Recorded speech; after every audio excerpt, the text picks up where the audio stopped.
and welcome to the London Esoteric Society. 5 years ago, a historian, an antiquarian, a detective and a medium came together to face strange horrors in London. They saved various people, they helped solve various murders, and concluded by burning down the house of a wealthy shipping magnate. But now, it is 5 years later, and a cold morning in March 1887. And across the city, people are waking up and going about their morning business. In the fine townhouse at 18 Grosvenor Square, London's finest medium is taking tea. In a rundown office, a young reporter arrives for a day of work. And in the dark stacks of a Bloomsbury bookshop, a book dealer reviews his collection. They don't know it yet, but they're about to be embroiled in a very strange case.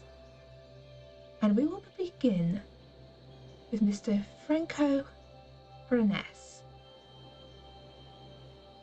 As you arrive for work at the offices of the Mailman, a less than respectable paper. It prints on cheap paper, the ink is cheap. If you hold it for too long, your hands will come off black. About 50% of the news stories are salacious tales of gossip and murder. About 25% of it is adverts, and the other 25% of it, complete fiction. It's up to you to work out which is which. How long have you been working for the paper, Franco? I think maybe 2 to 3 years. It was the first job that I got after leaving the orphanage. And, I mean, it's not paying good, but it's keeping me off the street. And that's a thing. That's what counts. So as you arrive into the slightly dingy little office, what would people see? What does Franco look like? Franco is a little lean and lanky. He's almost 2 meters tall, but little more like wire than like he's a little gaunt. He's wearing cheap but clean clothing, trying to present himself of better station than he can afford to, in hopes that it might, lead the way up, improve his station a little. His brownish hair is a little unkempt, because he's been running around the city all day. But as he enters the building, he's gonna pull a comb and start fixing his hair, and then look about. Morning, Franco. Morning. Morning. You see, your boss, I forgot to name him, so let's name him Mr. Willoughby. Mr. David Willoughby. Morning, Mr. Willoughby. Can I help you? Just the man I was looking for. We have a case. I got a tip-off this morning from young May as she was bringing by the coals, and seems there's been a murder over in Knightsbridge. Murder most foul, most horrible, front page, big type, big print murder. So you think I can make it to the front page? If you get the scoop on this, we'll make it to the front page. We can even possibly get it syndicated to the other papers. This is a big one. If we get in there before the others, we're onto a winner here. So where do you go? Where do you need to go? There's a house over in Knightsbridge. Here's the address. Okay. Seems some fancy gentleman got himself brutally stabbed last night. And there's more to it than that. It's rumours that there's something weird going on. Apparently he was having some kind of seance, like table knocking and rattling the That's window frames and all that. But that's gonna give a good story. Yeah, there might be an angle there. So head on over, see what you can dig up, and the stranger and the gorier, the better. Let's really sell this one.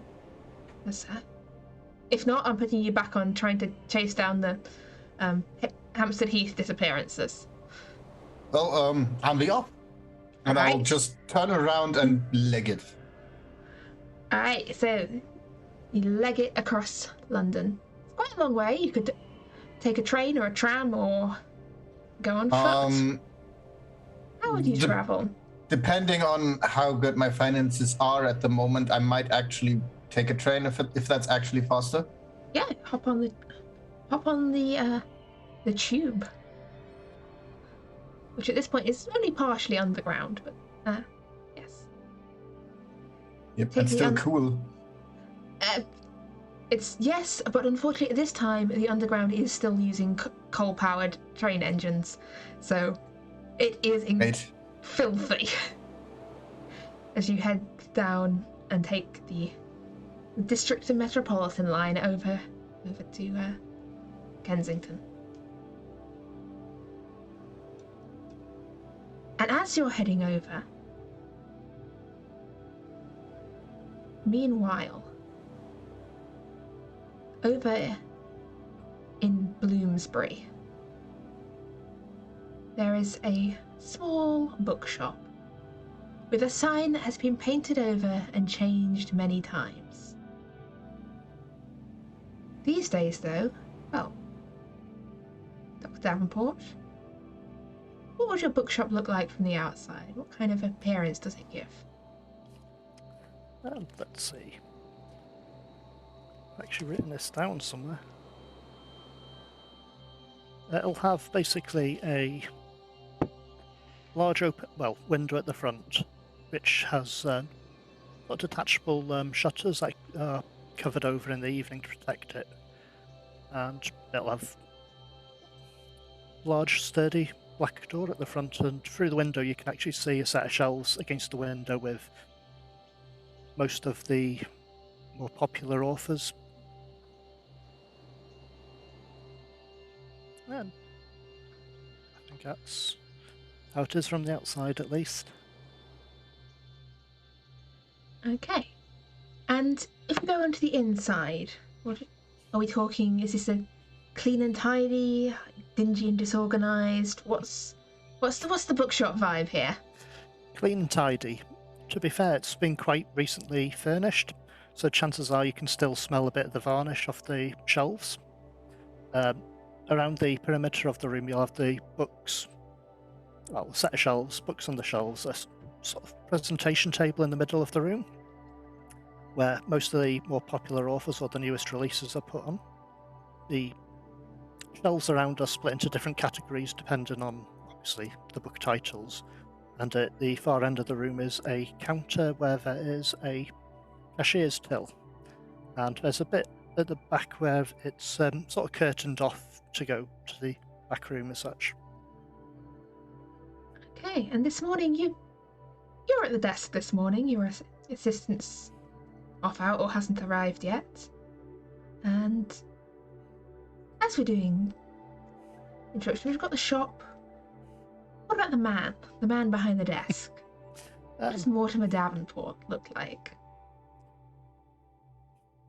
He looks rather sort of average height and build, but very well dressed. He wears what's popular at the time. Well, white shirt, black waistcoat, cravat, suit. Not wearing his top hat indoors, but he is quite well dressed. Although the suit is old, but it's one of these suits that are made to last. As such, sort of the suit that'll last a lifetime sort of thing. So it's still good quality. Yeah. Alright, well, you just sort of settle down, perhaps a morning cup of tea, got the paper, when the little bell rings as the door opens and a man stumbles in. Good morning. He's dressed in what looks like a very, very smart servant's uniform. Waistcoat and tails. And with a coat hastily pulled on over the top of it. And he hasn't got a hat on, which is quite unacceptable. But as he stumbles in, there's an air of palpable distress coming off him. Immediately he's going over the bookshelves, he's poring over your collection, muttering away to himself. Can I help you at all? Are you okay? Not here, not here. Useless. He sort of pulls the book off the shelf, flips it open, chucks it down to the floor, and he's... Do you have sort of an occult section? No. No. There would actually be a section on, well, not in the public area at least. But, they would have a section on mythology, local legends. Yeah, he's probably in the mythology section then, as he pulls bits out. And... Nope. I'll just be tidying up after him at this point. Is there anything you're after in particular? The manuscripts. You know where I can find... Well, if you give me a title of something you're after, I can try and find it. If it's not in my collection, I could probably try and buy it or access it from somewhere. Yes. Yes. I do buy and sell and get hold of Nameless cults. Any particular language? Yeah. Not that it's English. Nameless cults. Any idea You of have the it? author? I don't believe I do, but I could probably try and access it from somewhere. I have a number of contacts who are quite good at getting hold of rare copies. Or German. English or German. That's doable. Sorry, But you what's don't have it. Not currently. What's your name, please? I should have actually introduced myself. I'm Dr. Mortimer Davenport.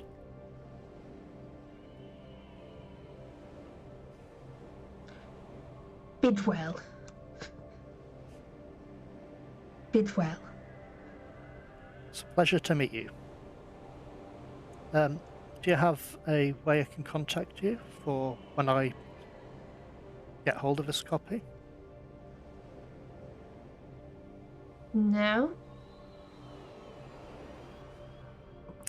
That's unusual. I will return. Yes. And I'll provide you an I will update. return.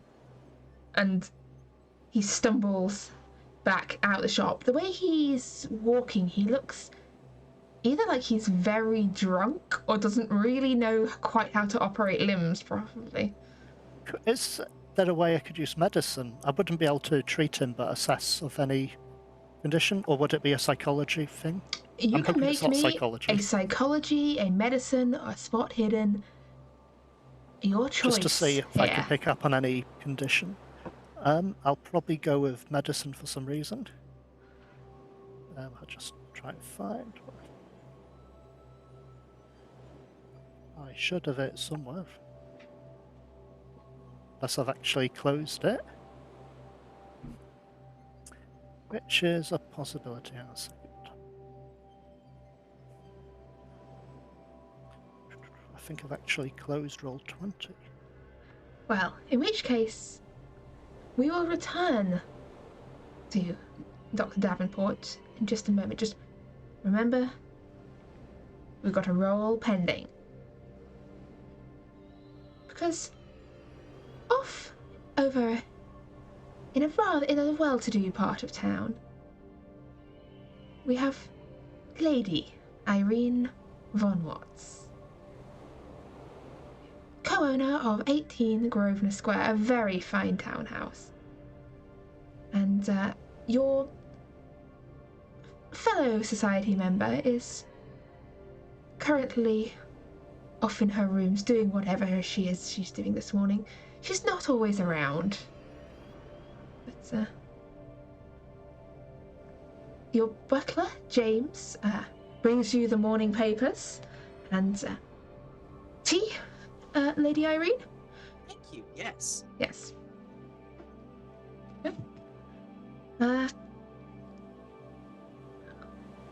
Mr. Albernath, he called. He said if you're not otherwise engaged, if you would care to take tea with him this morning. Oh, excellent. He seemed very excited about something, but I didn't want to pry.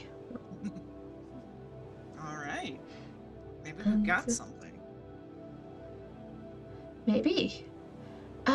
Anything else I can help you with? Just tea, papers. Have we heard anything about Mr. Carnegie? There has been no sign of Zachary Carnegie since that night at Pevensey Hall. Nobody in London, nobody back in America, nobody has seen him. In fact, as far as the world is concerned, Zachary Carnegie is presumed to be dead.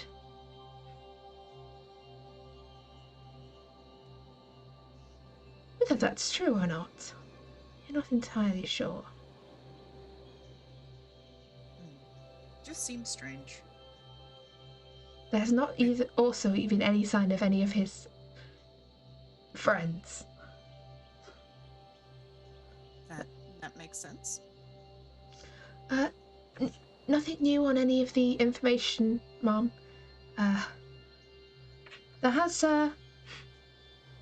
an article on page 3 that might interest you in the paper. I circled it, I thought. Thank you. Apparently people have been disappearing on Hampstead Heath. Oh. And she's already rustling through the paper to open it. There's kind of this excitement that's... As you flip through the paper, you see on page 3 an article. It's only a very brief mention that 2 more people have gone missing some days ago upon Hampstead Heath. Interesting. We might have to actually look into this, maybe see if there's some next of kin or some servants that might have seen something. But as Irene continues to peruse the paper, we will hop back over to Mortimer's shop, where, as the man stumbles out the door, things start to come together, because it's still fairly early in the morning, and this has been quite a sudden event, but as he heads out the door, you notice a couple of things. First of all, he's clearly not drunk. There's no smell of alcohol on him. And you'd say from a sort of a medical profession, it just looks like he isn't quite in full control of his limbs, or of his mouth, and the way he's talking, the way he... Sort of like a puppet? Like a string puppet? Almost, maybe, yes. The other thing you notice is as he headed out, as he heads out and sort of opens the door, you notice a splatter of blood on the cuff of his shirt. But was the blood anywhere else, or just his... Just a splatter. Right just a splatter on his... Yeah, on his right cuff. Yes. Would I have noticed if he was right-handed when he's taking stuff off? He did seem to be right-handed, yes. Okay. Now that's suspicious. I'm going to be careful with this one. Mm. I'm just assuming I didn't have that book in my collection because he seemed a bit suspicious.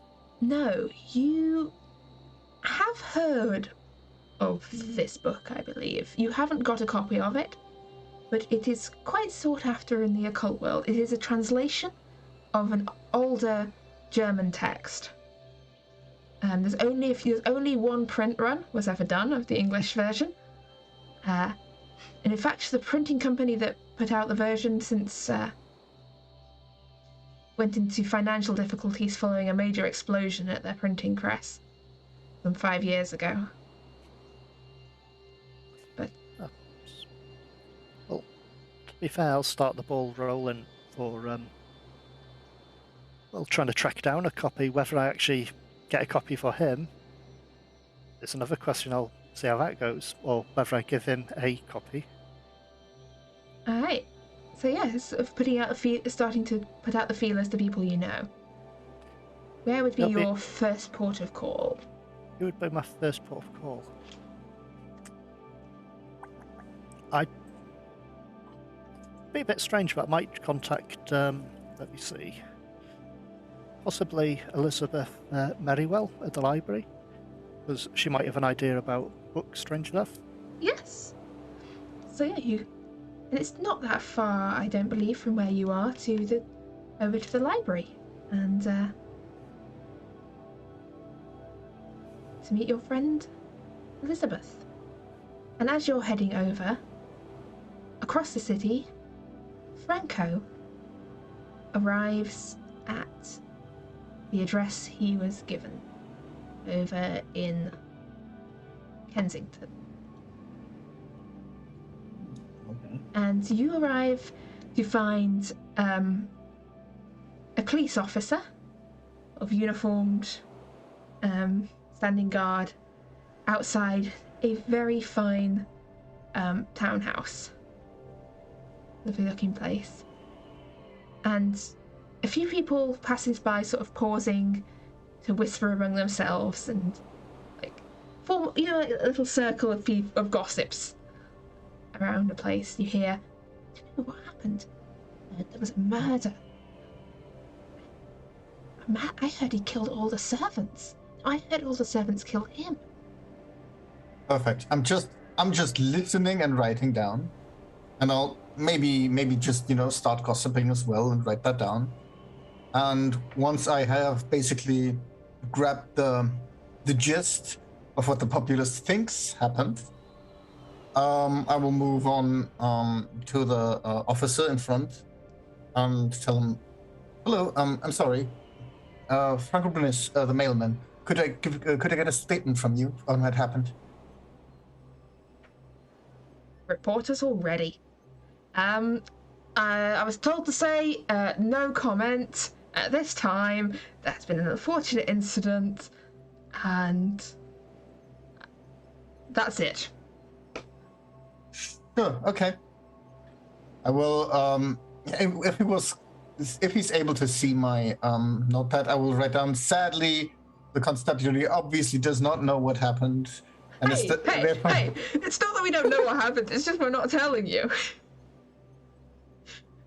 Well, there's a difference. I will just be nodding very emphatically and write below that I'm like that they're not willing to inform the public on what's happening. Oh. Look, I'm not allowed to give you any details. A big detective just got here from Scotland Yard, and I'll be in a lot of trouble if Oh, sure. I'm not gonna. I just need to prepare it so we get the scoop first. How hard it is, and I'll just be chatting and try to poke for a little Have you offhand got comment. some kind of social role here you'd like to make? Because let's see how winning you are.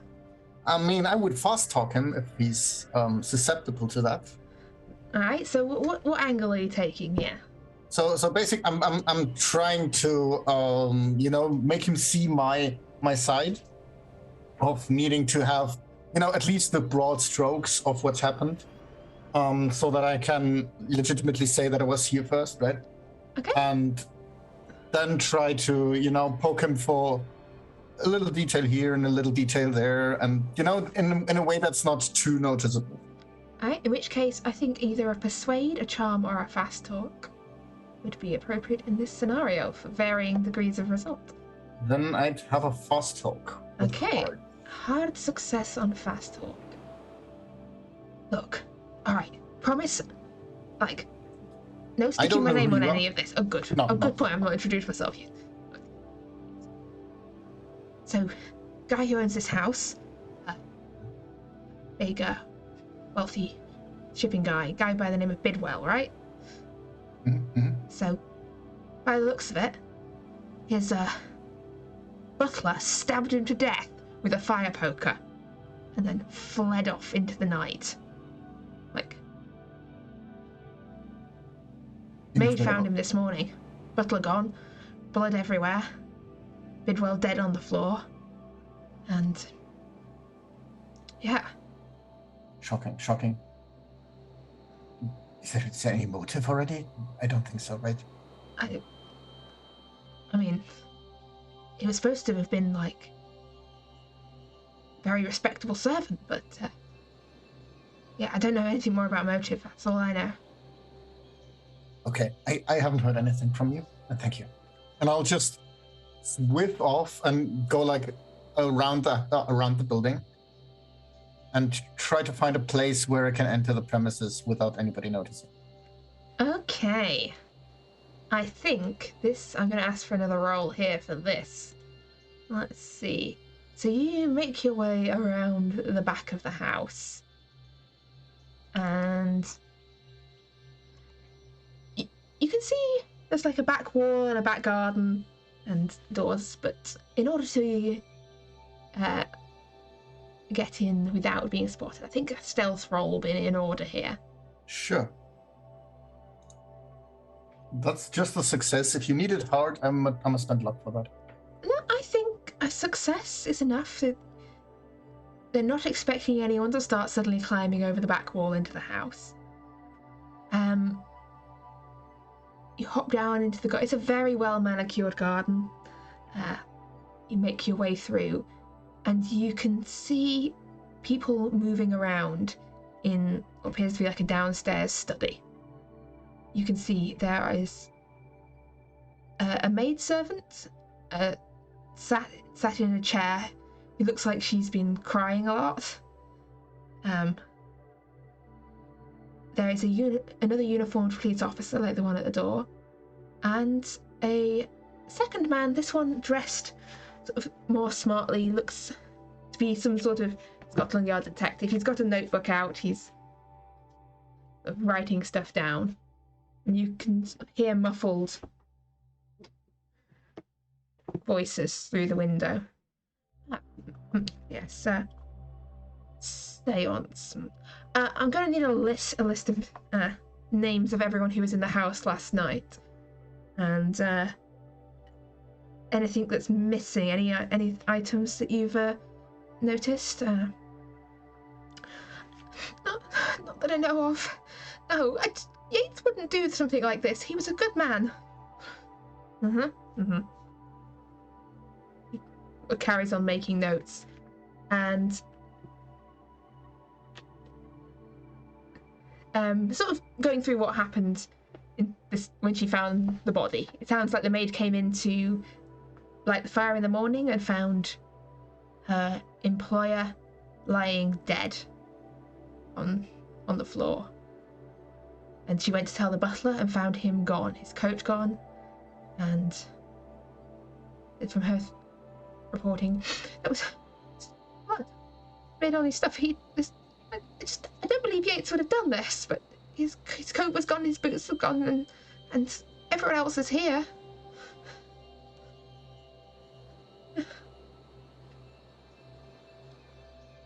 Note down everything that you say.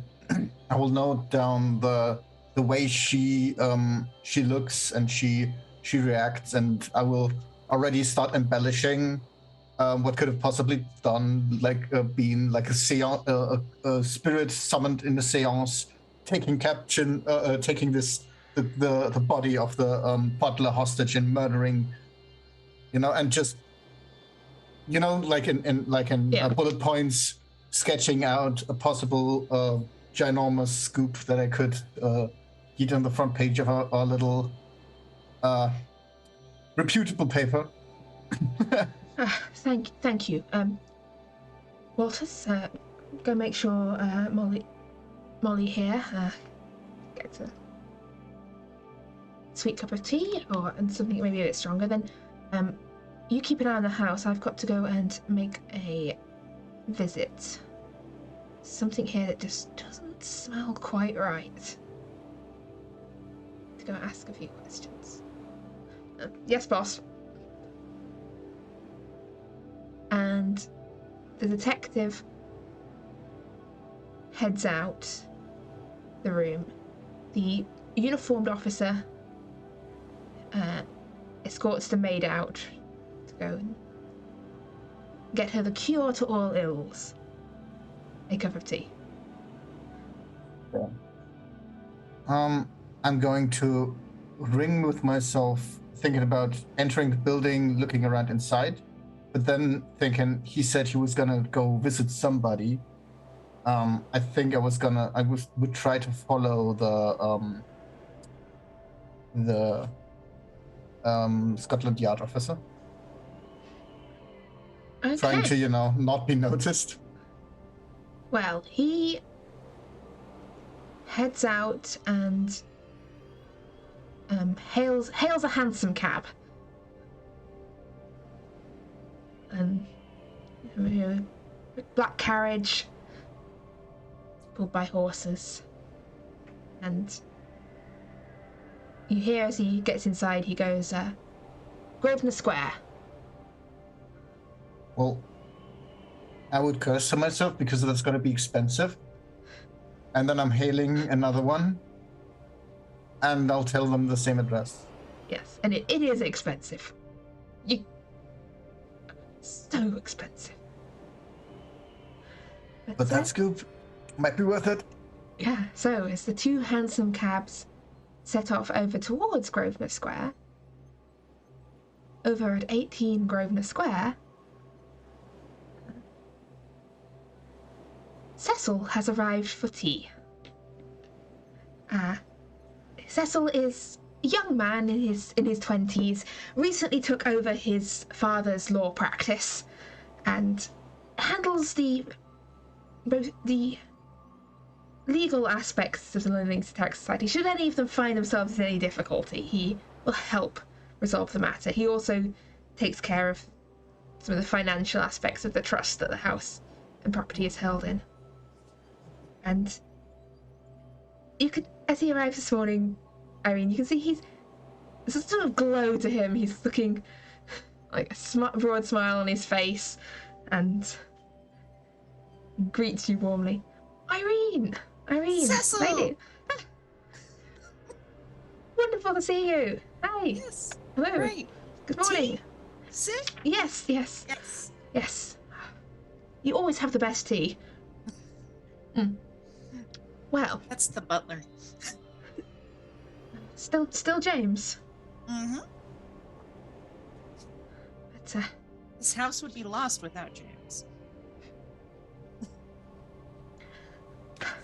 So I've heard that you have news or something. You seem very bright. You heard. So, I'm going to be getting engaged. Excellent! I'm going to ask Lucinda Vane to marry me. Oh, wow. Okay. I know, it's fast, but she's just the most wonderful woman I've met, and if I don't ask her to marry me, someone else does. There's other suitors, lined up. They want to lose out just some American or God forbid the doctor. But no, I'm going to ask Lucy to marry me. Excellent. I'm almost... Would you like a wine then? Celebratory? I know it's tea though. Oh, it's a little early for wine. But it's exciting news. Well, I mean, she hasn't said yes yet, but I'm sure she will, right? Yes. Yeah. Yeah. Why wouldn't she? You're an upstanding individual. No, but she's beautiful. She's an heiress, and I just sometimes I wonder with a... I have enough to offer her. I think you're going to do just fine. Anyway, that's my news. That's all that's going on. How about you? Any exciting news? Has anyone else proposed to you recently? No. No? Heavens, no, it hasn't happened. And, I'm still looking. I'm still trying to make sure London's keeping on the up and up. I'm keeping tabs on the paper. I have to keep Maddie busy somehow. Oh yes, is she doing all right at the moment? She's doing better. She hasn't set fire to the library in like 4 years. It's fine. That's progress. Yes. Definitely. Well, We're all very happy. yes. And just as you're, pouring the tea, there comes a knock at the door. You hear James's footsteps as he goes to answer it. Meanwhile, outside, Franco, your hansom carriage pulls up behind the hansom cab of the police officer outside number 18 Grosvenor Square. You watch as the detective gets out, walks up the steps, knocks on the door, and he's greeted by a smartly dressed butler who ushers him inside. Okay. But the house, is that like a city house where you can't go around, or is it like... It is a townhouse. It's joined onto the one that's on either side, yes. I will stand in front of the door and cuss a little. And then I'll leave. Oh, I'll wait a moment. Then I'll take a look around if somebody sees me. And then I'll try to open the door. Okay, just... Not just opening, but like... picking the door. You tried to pick the front door? Yeah, just the front door and like opening so I can listen Okay. in on what's happening. Maybe locksmith roll here. And also a look roll, please.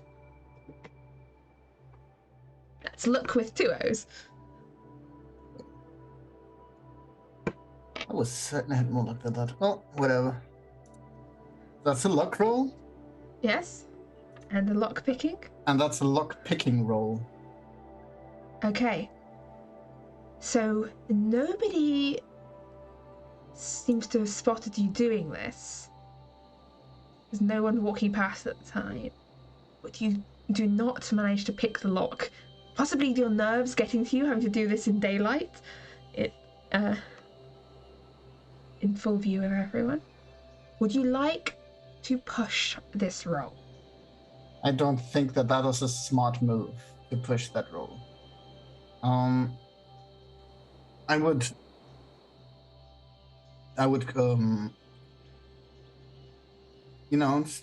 step back a little and stay outside and wait for the officer to come out, and then just try to maybe talk about the situation. Okay, well, we will get back to you in a moment. And before we get over to what the detective and Lady Irene are discussing, I think we should check on our friend Dr. Davenport as he arrives over at the British Library and finds Elizabeth Merriwell surrounded by a heap of notes as she's rummaging through. And, where did I put that? Damn, I cannot get the assistants these days. Is it still morning? Yes, it's still Or is it- morning. Good morning, Elizabeth. Keeping busy? Yes, very busy. What do I owe this splendid surprise? Well, I've been given another hunt. Oh, I've been asked to acquire a particular rare book, but don't know anyone who might have a copy, but I thought you might potentially have an idea of... Well, at you least know I can't give you my books. Much. I keep trying. You keep trying, but I would be rather failing in my role as librarian here. Well, there wouldn't be a library without any books. Exactly. So So, I was hoping you may have heard of someone who might own one of these. It's yes, a very but unusual book.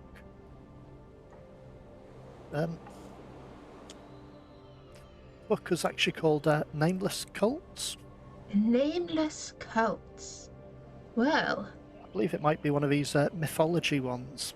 Possibly a little more German. than a mythology book. Yes. Yes. I've never seen it myself. I saw one of the German ones previously. Not here. It's not in our collection. But I was visiting a library in Bohemia. It's quite a new volume. It was 1830s, but quite interesting. Collects a lot of work from previous sources. But I've yet to lay eyes on the English translation. Well, if you hear anything, please let me know. Well, I could, because you know what sort of work I do. I often help with translations of unusual books as well. So, if I were to able to get hold of a German copy, I could always do a translation in English. Well, I'll see. There was... the English copy, there was a single print run done back in the 40s. A man by the name of Martin Cresswell translated it into English. Later went quite mad, and died in an asylum, I believe. But the last mention I heard, someone who might know something, was he had an associate, a man by the name of Sir John Wallace. You may have heard of him. Quite renowned in the collecting and antiquarian circuit. Yes, definitely. I have heard that name mentioned before. Yes, I mean he's dead, but if anyone were to have a copy, it would have been Wallace. And if Wallace had a copy, then it may still be in his library. That sounds something I should chase up. You wouldn't have known whether there's anyone who's inherited his money or his property after he's passed away? His great niece, I believe, a young woman by the name of Martha Carter, lives with a medium of some sort over on Grosvenor Square. I can give you the address. I've had some dealings with them in the past. And what do you think of them? What's Quite your general... extraordinary, in every meaning of the word. Interesting people. But Lady Irene is a charming woman. She's always had a great interest in well, she seems to have a great interest in listening to me. I don't know if that's just how she comes across. Miss Carter is a little unusual sometimes, but they are. I have worked with unusual people. Sounds like it'll be interesting. But yes, 18 Grosvenor Square. They Whilst I I'm believe here... they call themselves the London Esoteric Society. One of those societies. Yes. Is there anything I could help you with? Are there any particular books or copies you're after it yourselves? Well, I could chase up? if you're heading over to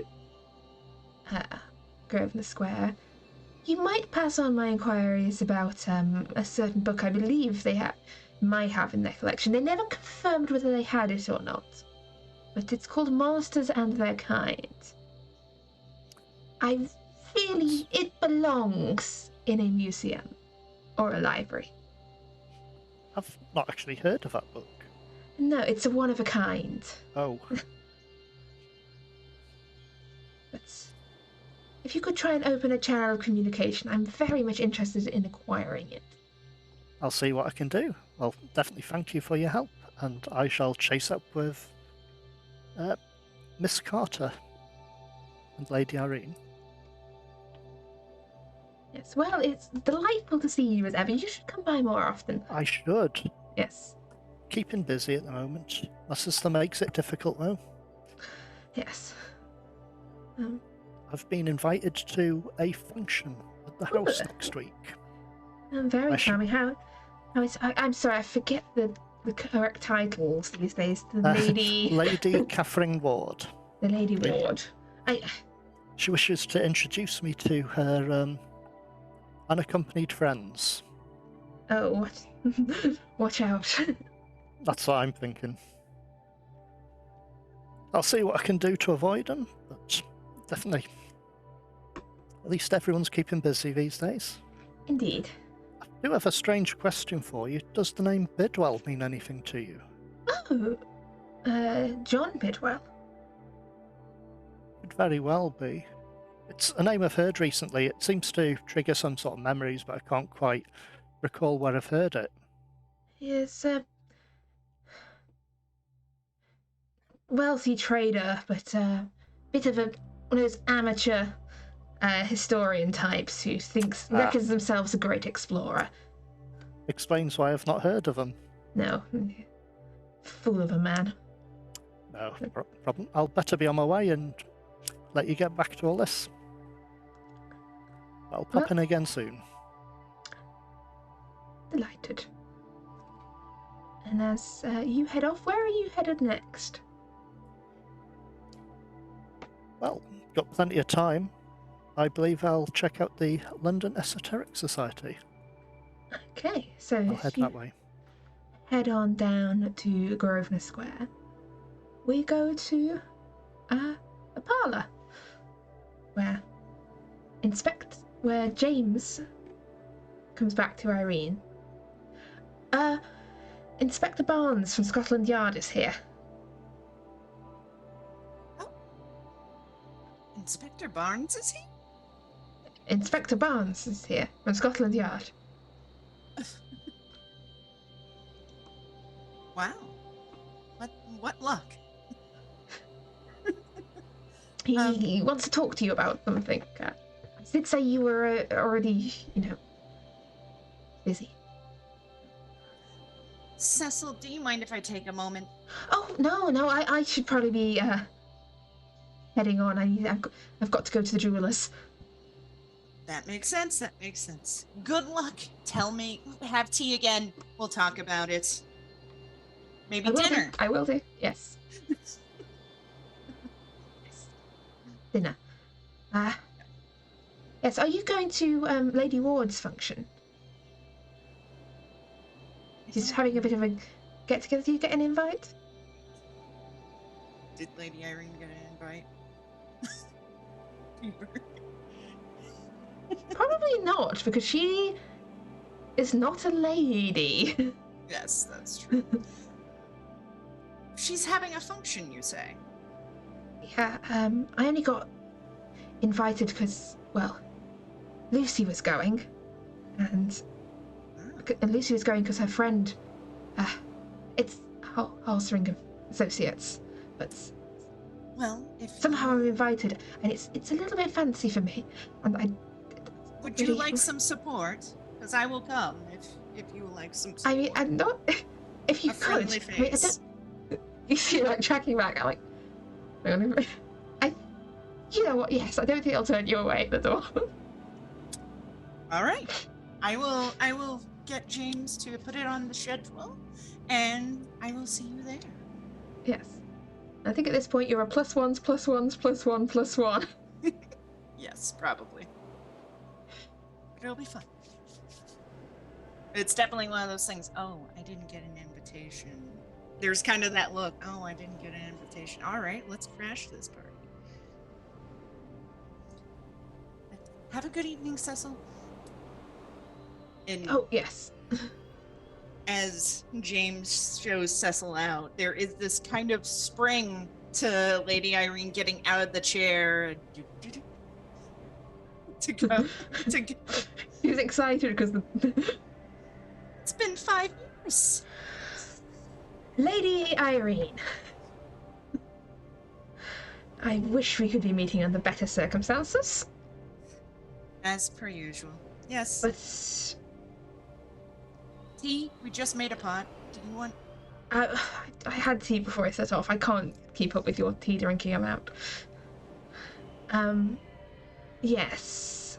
I hope I wasn't disturbing anything. Oh, no. Just tea among friends. Oh, yeah. Well. But what's going on?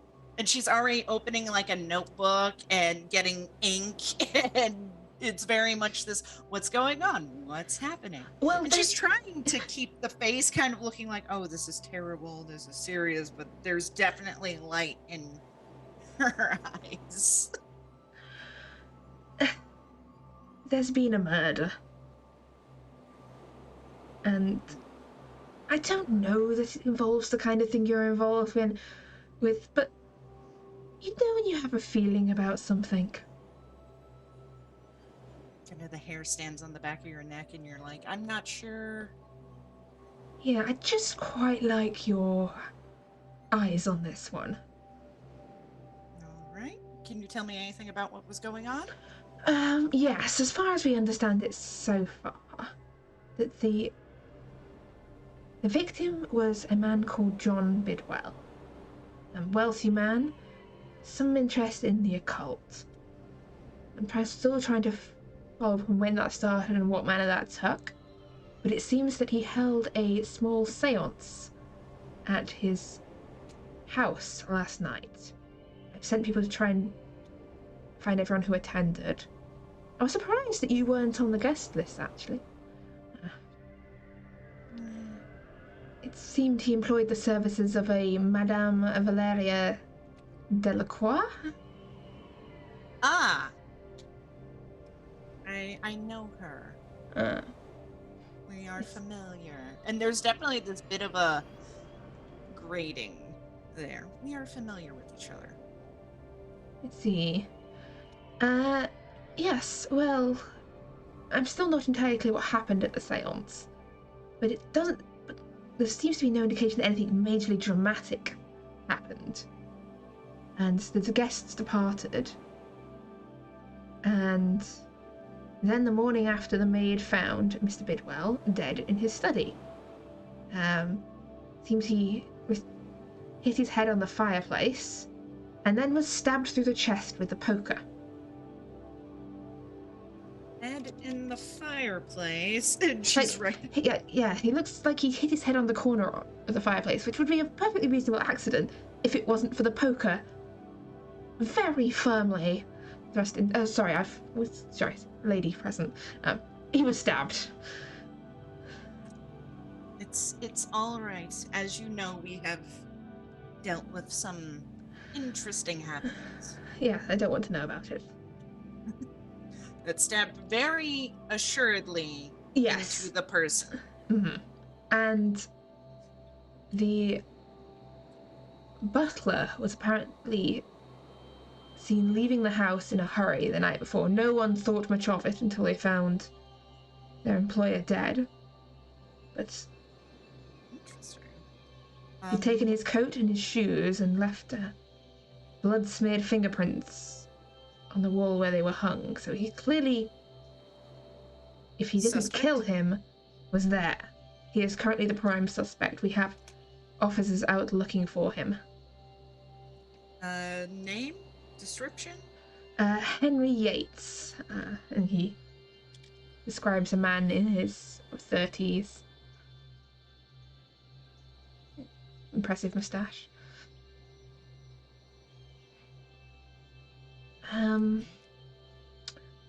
Just something about this. The seance. I don't know if I'm jumping at shadows here, but something doesn't seem quite right. By all accounts, Yates got on very well with Bidwell, and there was no ill will between them.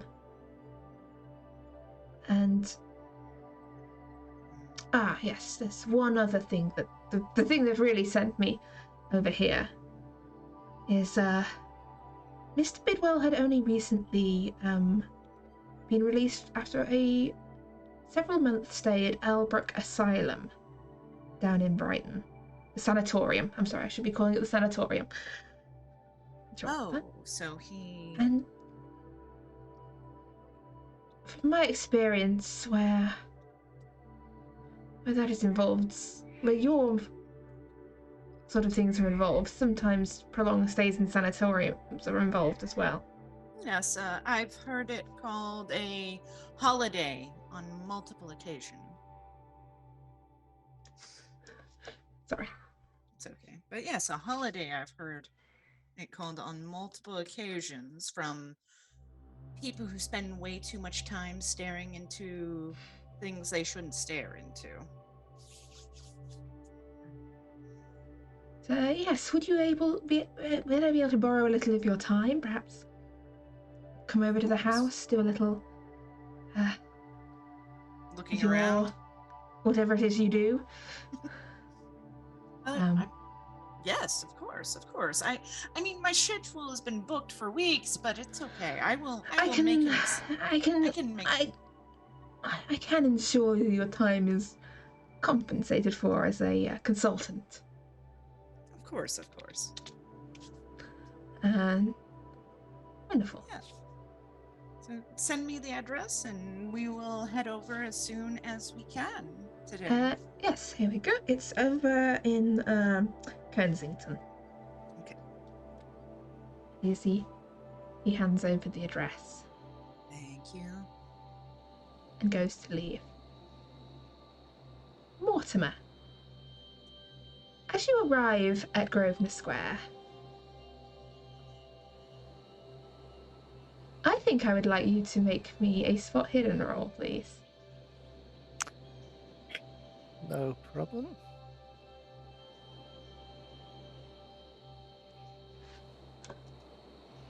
Oh well. Right, you're good. You arrive over at Grosvenor Square as the door is opening and a smartly dressed detective is leaving the house and heading over to get a cab. Franco, you are also here. You see as the police detective is leaving the house. And as... Well, Mortimer, would you be on foot or in a hansom cab? How far away is the house? Is it from the library? I think it's reasonable walking distance. It's reasonable walking distance. I would have just walked. Otherwise, Okay. it would have been a hansom. Yeah.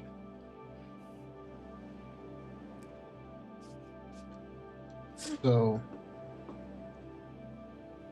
the officer's leaving. He's leaving. Another man is arriving. Okay. I would go up to that other man that's just arriving there. I'm sorry.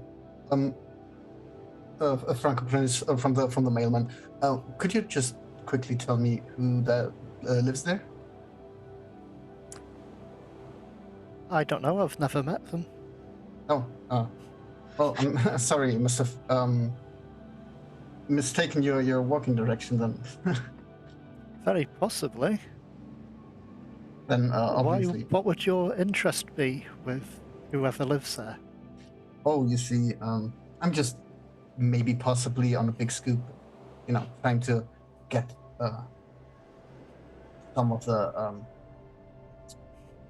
maybe murder case solving. Someone's But, you been know. murdered. Can't tell you too much. It's got to be in the big paper tomorrow. You want the big scoop? Oh, obviously. Well, it's a pleasure to meet you, I think. The pleasure is all mine. I'm gonna walk up to the house. I've told them I don't know who lives. You sort of like that's socially awkward, edging away like. Yes. Okay. I don't like the press, so I'm just going. And Obviously, he doesn't know who lives there, or he wouldn't have asked me, which, if he doesn't know, perhaps he shouldn't know. Probably not, no. That's fair. And he looks a bit suspicious. I mean, who would walk up to just someone in the street and ask him, "Oh, who lives there?" A reporter looking for a big scoop. That's who. That's very true. Yeah. But, yeah, you've managed to evade the attention of the suspicious stranger. What next? I just approached the house, the front door, and knock on the door. Sorry, Lady Irene, there's someone else at the door. Would I've actually recognised the detective? Huh? You? If he's someone of importance, I might have. But... I'm gonna say make me either... You know what, make me a look roll. I think let's just put this down to look. I can't think of a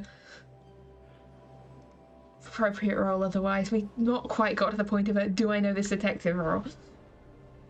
That's okay, I'm just half, that's where luck is. Yes. Yes! Yes, you do.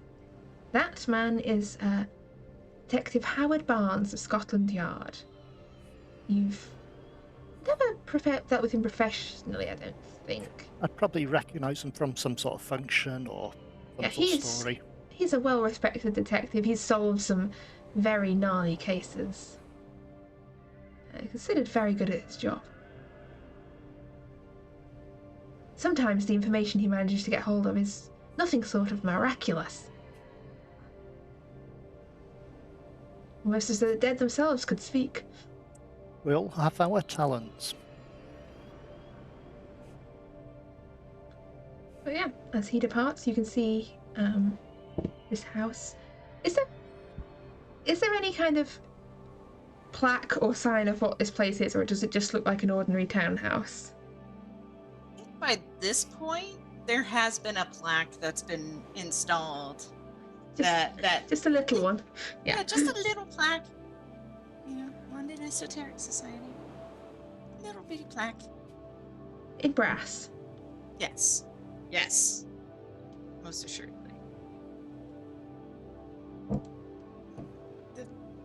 There's another person. Yeah, already? I'll go get them, shall I? I could tell you them you're not in if you'd like. No, it's fine. Hello, London Esoteric Society? Good morning. I've been advised to come here by an Elizabeth Merriwell to speak with either Miss Carter or a Lady Irene about a book. Miss Carter's not taking calls at the moment. I can, if you wait in the hall, I can inquire with Lady Irene. What's your name, please? Oh, sorry, I should have introduced myself. I'm Dr. Mortimer Davenport. Ah, yes. And James trots off down the corridor. Lady Irene, there's a Mortimer Davenport, a Dr. Mortimer Davenport, here to inquire about a book.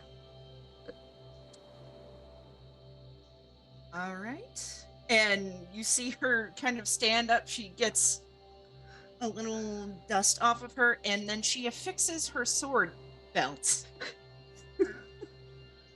That's probably when James is coming in, is, look, okay.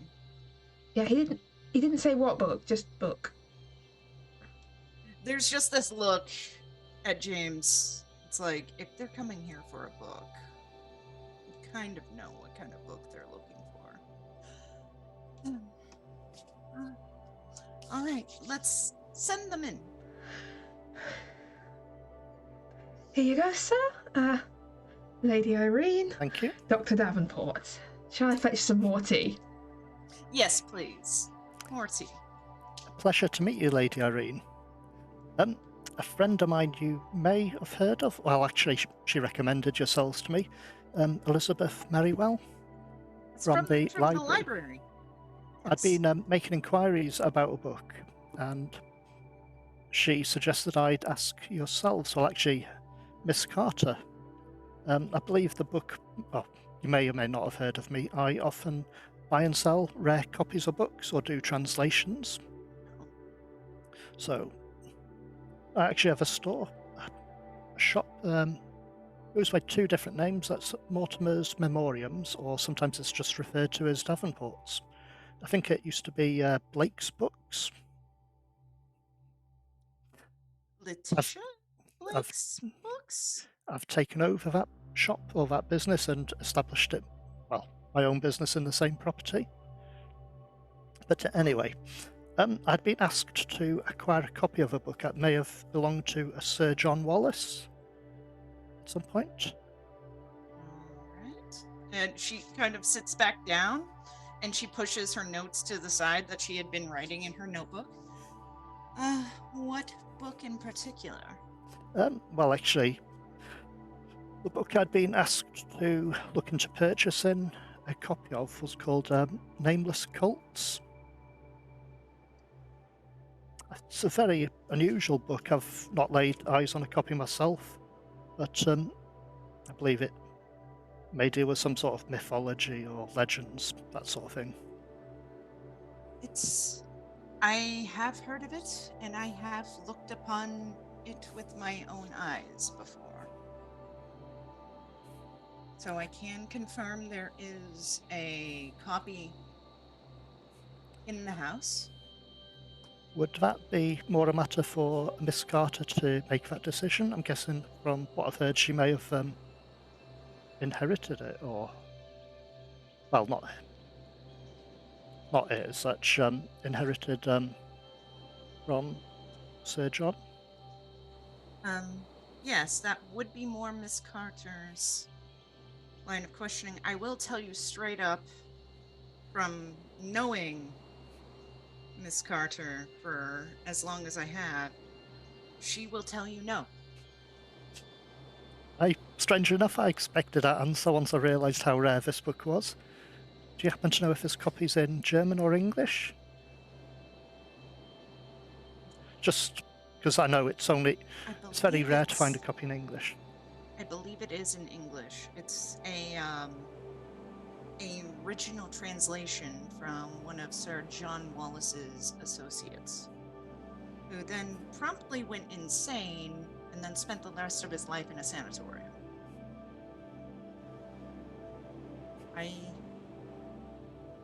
I'm just telling you this. That book has a blood trail associated with it. Now that's... well,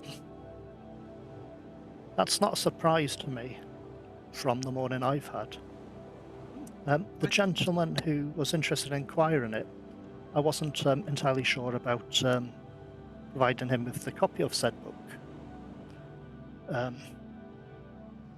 He turned up in my shop, but I'd throw in books off the shelf from the mythology section, searching for something. I often buy rare copies and so on and restore them, but I tend to keep the rarer copies away from the public shelves. Because, that is a good idea. I wasn't entirely sure of providing him a copy, but I was interested enough. It is a rare book and I like books. The gentleman seemed unusual. He moved in a strange way. It moved as if he was under the influence of something, but he hadn't been drinking. If I didn't know better, I'd say it's rather jerky, like a puppeteer, but I suspect he was... don't know what sort of drugs that people can use these days.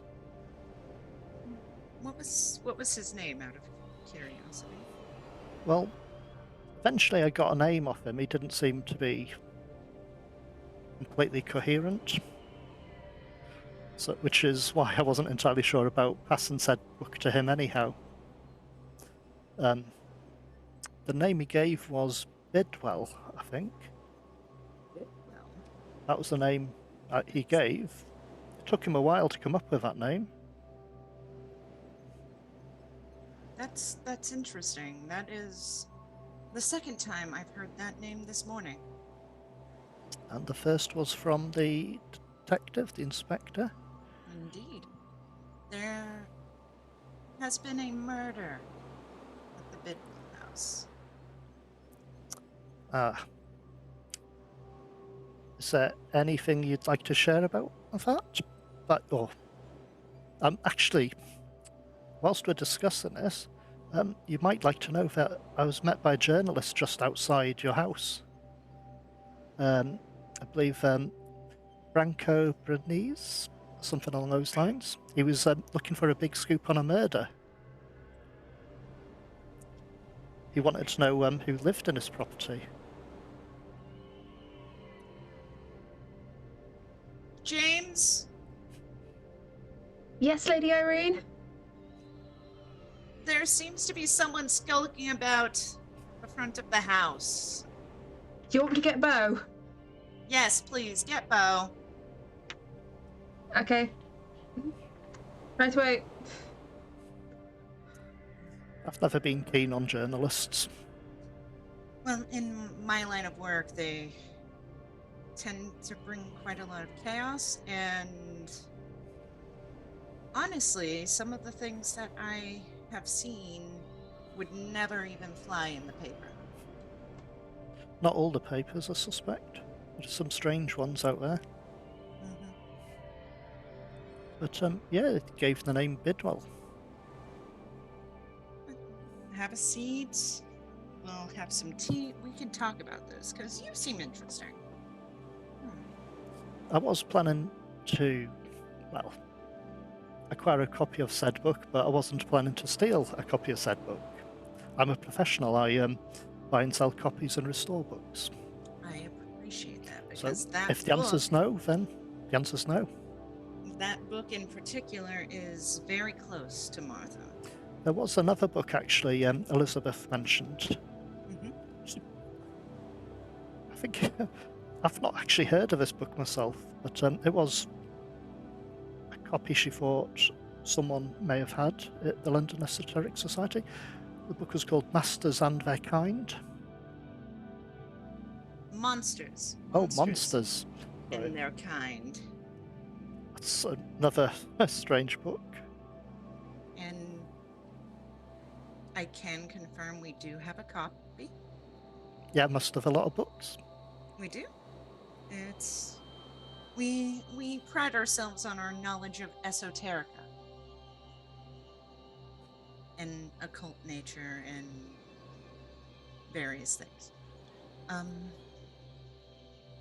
That particular book is so rare that,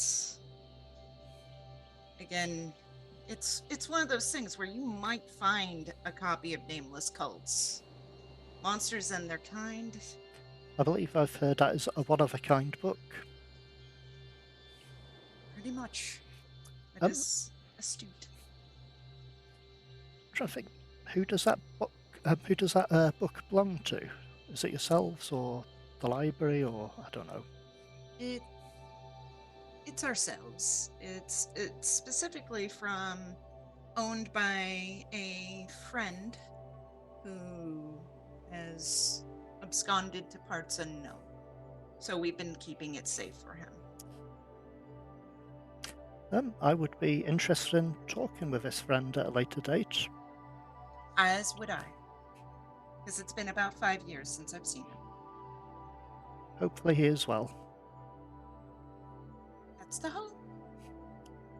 But yes, there has been a death. John Bidwell has died. Quite curiously. That is strange that the name I was given was Bidwell. The person in question was dressed more like a servant than a gentleman. Can you describe him? Because I have some descriptions of people. Yes, I'll relay a description of him because Give us a description with a man in his 30s with a rather impressive moustache that is not dissimilar from the description given by Inspector Barnes. I'll give the same description. But I'll also add that the gentleman had some blood on his shirt sleeve, his right hand, just a small amount, but I noticed it, which again made me feel a bit suspicious about the gentleman. Well, he wasn't a gentleman, but That matches rather close to the description of Henry Yates, the individual that is the prime suspect in the murder of John Bidwell. He was the butler for the house. He was interested in acquiring a copy of Nameless Cults, but wouldn't actually give me any way to contact him. But he planned to visit at a later date to inquire how my search had gone. This could work in our advantage.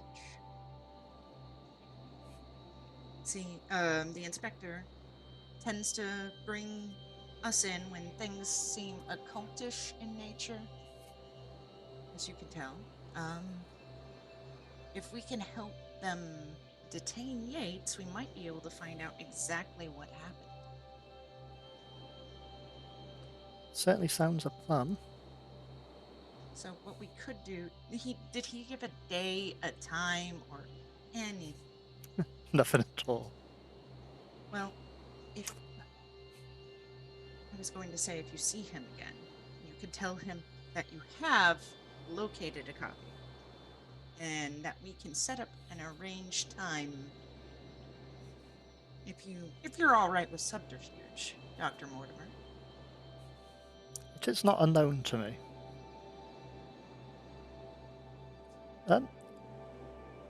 What I could do is create an imitation of said book.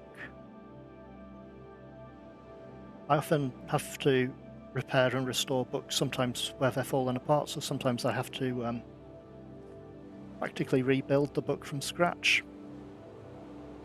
Right? So I've probably got the means to create a copy. I could probably at least let you see the book, so that you can... Make the outside match what it's expected.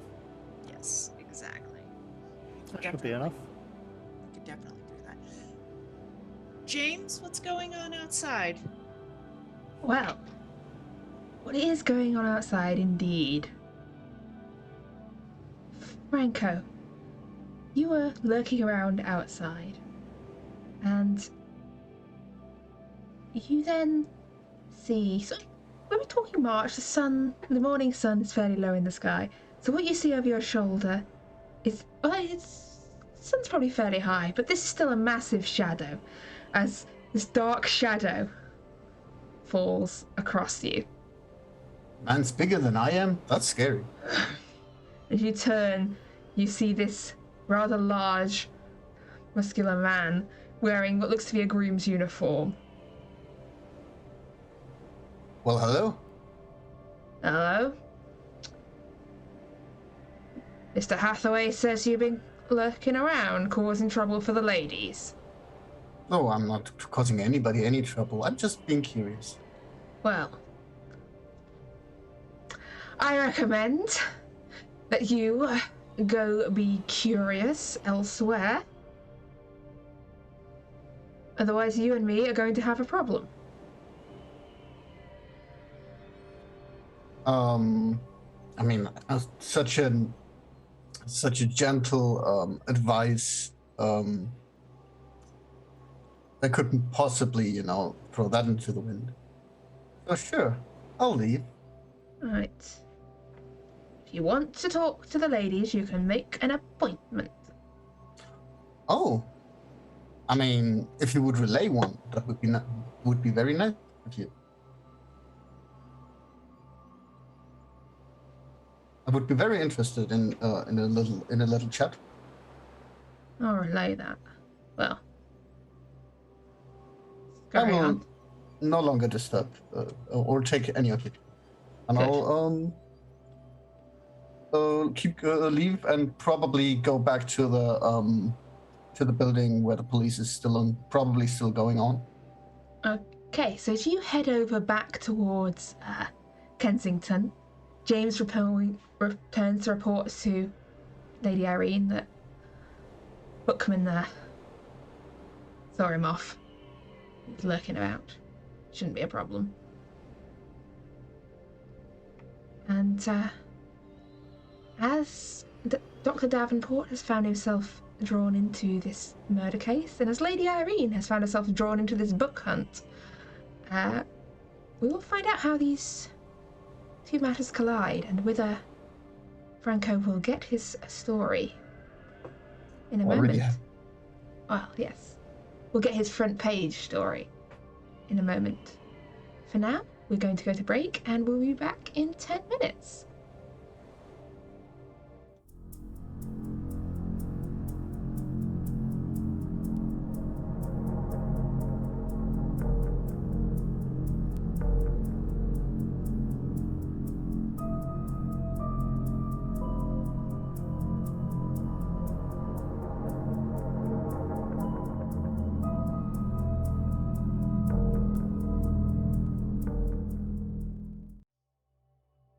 So, where were we? Ah, yes. Franco was heading back over to Kensington, back to the Bidwell house. And are you intending to just lurk around, or are you trying to get into the house? Oh, I would make that decision depending on the level of police presence, and if it's low enough, I'd probably try to get in. Okay, when you arrive, you can see there is a police officer standing outside the front door, looking very bored. This is the same one you spoke to earlier. But he is I'll make sure that he doesn't see me. Standing up, just waiting. Yep. I'll make sure he doesn't see me, because I don't want him to know that I'm back and going in or something. I'll just go around, find the same spot where I got over last time, and just use the back entrance, basically. Yep. You can hop on over. No, I am going to ask for another stealth roll and to slip back into the house, because there are still servants around. And there's always a chance that someone will. I mean, 4 points. 4 points is worth it. Yeah, you successfully slip up to the back of the house. A little luck to help you out. And you see there's a back door that presumably leads into sort of the servants' areas. There's the windows of the study and the dining room overlooking the garden. Well, I'll listen on the door a moment, and if there's no sounds from behind, I'll try to open it, and if it's locked, I'll try to pick that. Well, I'd like you to give me a luck roll, please. Let's see how lucky you are. So as you lean up to the door to have a listen, the door opens, and you find do that almost comical leaning on a door, and then it opens, fall over at the feet of a maidservant who stares down at you in surprise and opens her mouth ready to, He's all right. It's just press. It's not one important. Don't worry. And I'll try to whisper her down and try to convince her that everything's all right and that that I'm just there to make sure that the public knows what's going on and the important things, and Okay, I'm gonna say a charm or a persuade here. Charm or persuade? Yeah. Okay. What's persuade go? I mean, that's a try. I mean, It's a success. She doesn't scream. Okay. I'm just trying to, You can't be here. You're gonna get in trouble. I mean, with the story, just No. There's police here. Is there a way where they won't see me? No. No. I'm not allowed to let anyone in.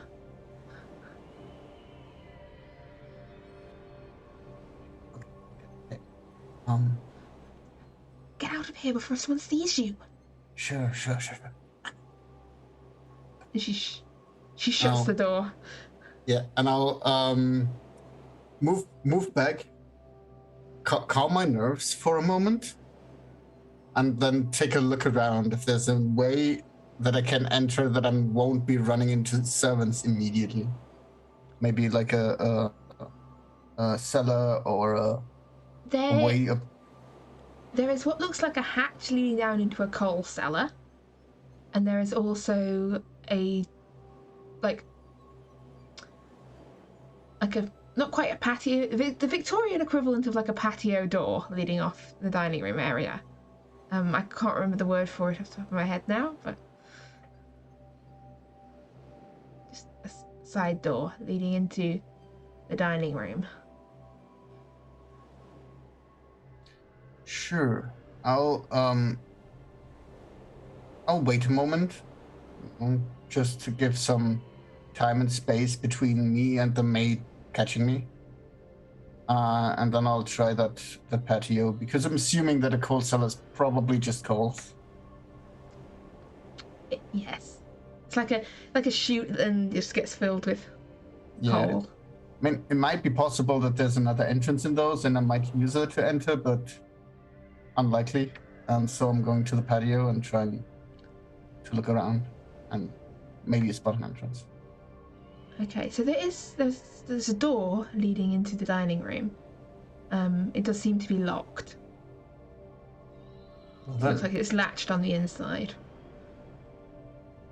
So it's not something that I can just pick my way in. No, but you might be able to kind of get something in there and get the latch up. Well, that's worth a try. Do you want to give it a try? Yeah. That's still locksmith?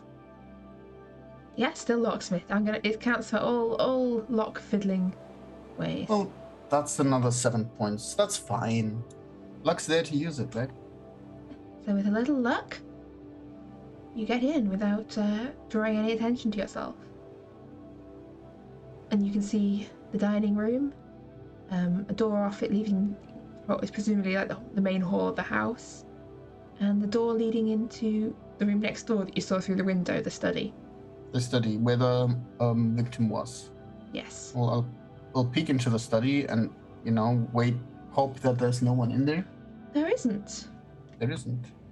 I'm peeking in. You can see. Yeah, sorry.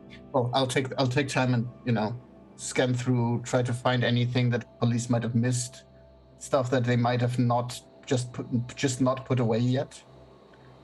You can see there's bookshelves on the walls, mostly with very matching leather-bound books. You know when someone gets their book collection rebound so that they all properly match?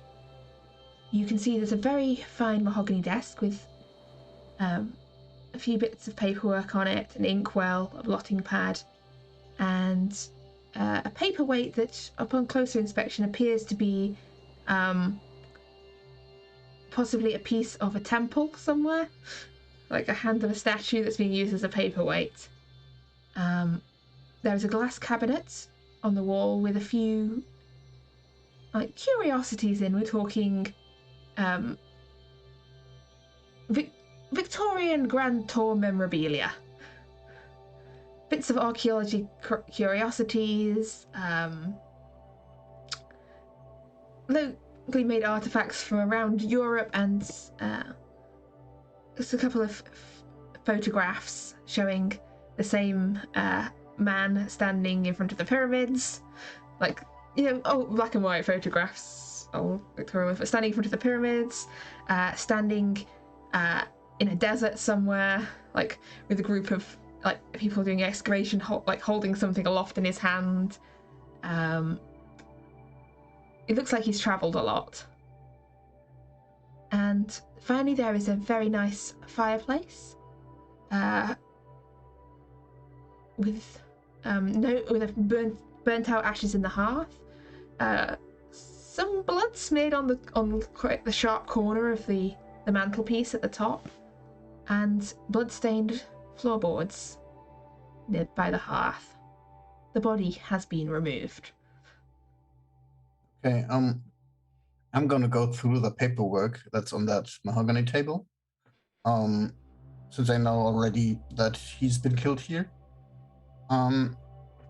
I'll try to look for not make quick notes of everything, and try to keep listening if there's people moving around, and then go through the books, any specific books that might be used in the seance, stuff that has been moved recently, stuff like that, and writing down those names.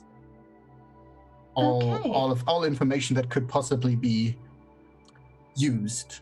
I think it's time to give me the number one Call of Cthulhu roll. Have a spot hidden, please.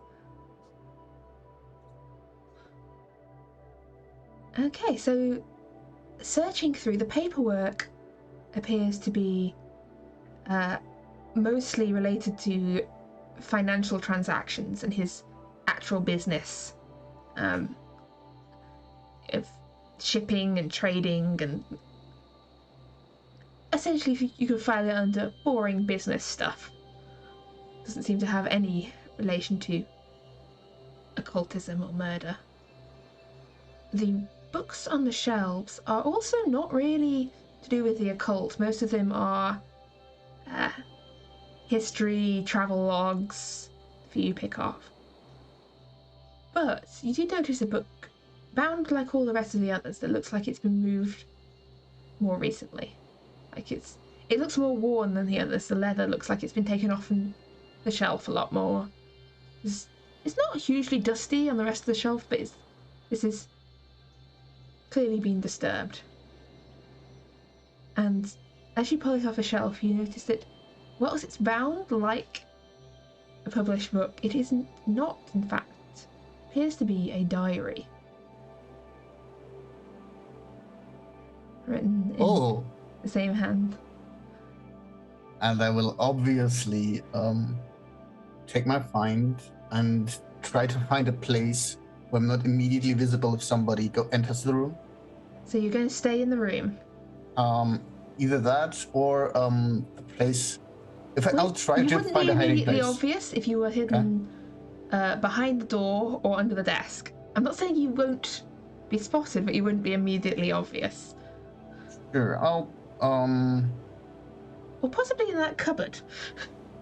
I mean, I'll try to use the desk as cover and read through the diary. Okay, so I think I'm going to ask for a language own roll for how much of a speed reader you are here. Language own. Yes. I'm very lucky that was on education. Okay. So yes, tucked away under the desk, you begin to flip through Bidwell's diary as you hear footsteps moving around in the house beyond. And we'll get back to Franco in a moment. Because last we left off, Irene and Mortimer were drinking copious amounts of tea over at Grosvenor Square. And I believe had come to a general arrangement to look into matters. My question is, what would the two of you like to do?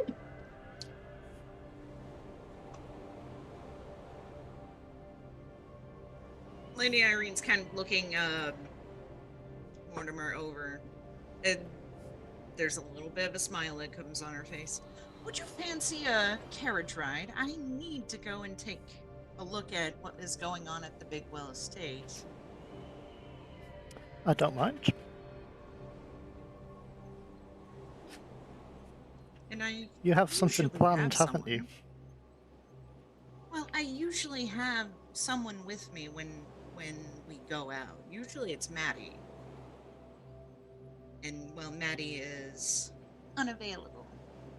And so me being a woman all by myself. Oh, it'd be my pleasure to escort you. Thank you. They're taking the carriage over towards Kensington. Mm-hmm. It's not a particularly long ride. It's quite a pleasant ride. interrupt me if you want to say anything or do anything at any point, but as you arrive over,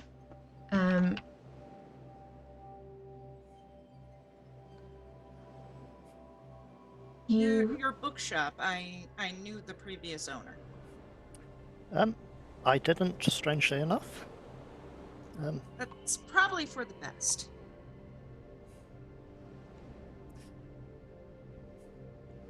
It's certainly well placed for a bookshop. It's quite close to both the museum and the library. Yes, it is.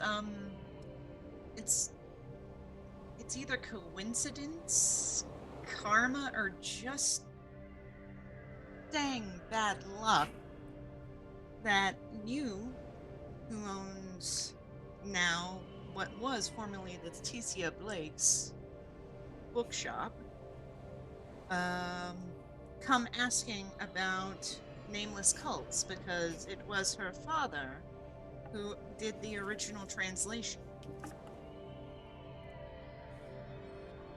That's a strange coincidence. Very. I just... Did she leave anything of interest behind? I wonder. I only recently took over the site myself. I've only been working from it for the last couple of years. Recently having returned from India. Oh.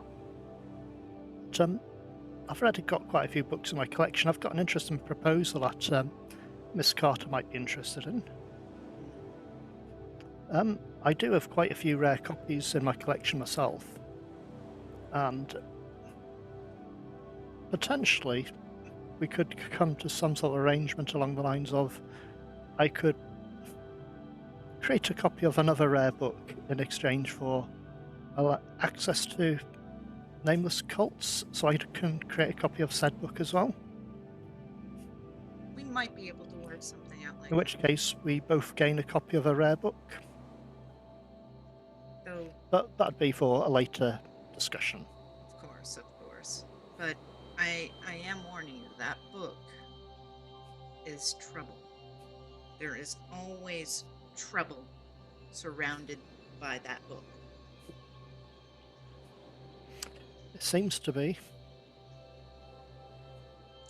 you believe this Henry Yates, I think the name he gave was, killed Mr. Bidwell? Well, he's the primary suspect right now. But from what the inspector said, there several people have said that it seems out of ordinary for him. Perhaps he was under the influence or something, and would Perhaps require he some was sort of just treatment. Scared. You've seen what panic does to people, I assume. He did seem panicky.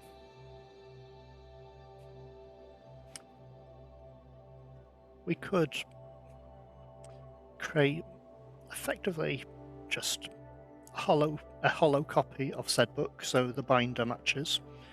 And when he next turns up to collect a copy or inquire about it, I can lock the door behind him when I go to get a said copy.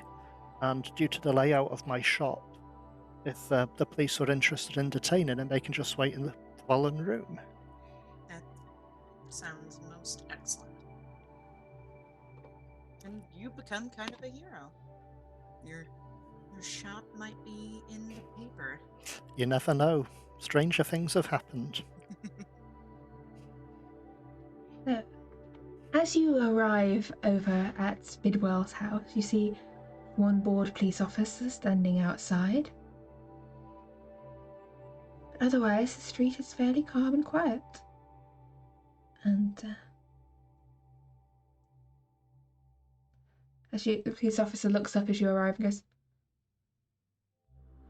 if you're here to see Mr. Bidwell, I'm afraid you're too late. Unfortunately, or fortunately, I'm here on behalf of the inspector. He wanted me to take a look. You... I'm Lady Irene Von Watts from the Oh, London Esoteric yes, Society. sorry, yes. Yes, right this way. This is Sorry, Dr. Mum. Mortimer Davenport. He is my escort today. Pleasure to meet you. This way. I was told you to show you into the study when you arrived. Thank you. This way. And as you step into the study, you're led down the hall through the dining room into the study. I'm going to offer both Mortimer and Lady Irene a spot hidden here. As you're led through into this smart study with its mahogany desk and its nice fireplace, its matching bookshelves on the wall with just one missing. Paperwork on the desk, the curious paperweight, and the man hiding under the desk reading a book.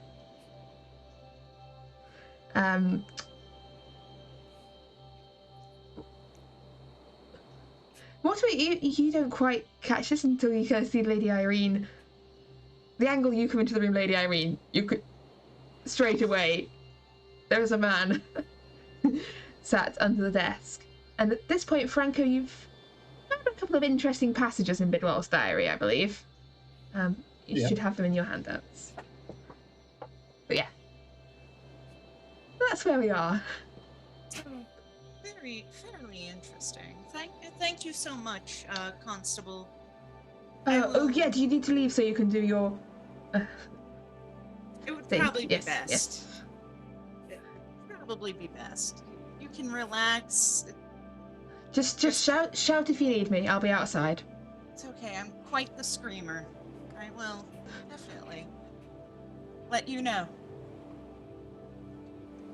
And there's just kind of this thank you. Goodbye. Goodbye. Goodbye. Shut. Shoot. And there's definitely this kind of look around the desk, look around the office. And I don't know if Mortimer has noticed, but Irene has a sword at her side with a belt. You probably noticed, but you might have thought, well, some ladies are eccentric. And it was rather too polite to say. Yep. If a lady wants a sword, she can have a sword. And it's definitely one of those things where she kind of pulls it. And she kind of walks over to the desk. And it's just kind of the pointed end, probably. The way I'm kind of picturing it is that the pointed end kind of comes to the book, the diary. Yep. Kind of right there. Hello. Hi. What are you doing? I think looking at Mr. Mortimer, I think you basically know already. Yes, I wasn't believe this is the gentleman who was outside your house earlier. Yeah, The journalist. don't seem to have been as well hidden as I thought I had. Whilst this is going on, because I would have had my doctor's bag with me, out of habit really, more than anything else, I would have placed it down on a table and opened it. I'd be getting the service revolver out. Just making sure it is loaded, and placing it back, just leaving it open there. Why don't you come out of under there with let's wave the subterfuge aside. I mean, sure. I'll And she kind of flicks with the sword tip a little as she steps slightly out of the way. I'll try to, keep the maximum amount of distance from the tip of that sword, and be like, it's incredible how tall a man fit under that table. Yes. But really lanky and a little gaunt, and so I know I'm not supposed to be here, but I kind of need the money from the scoop. Following the inspector to your apartment was expensive.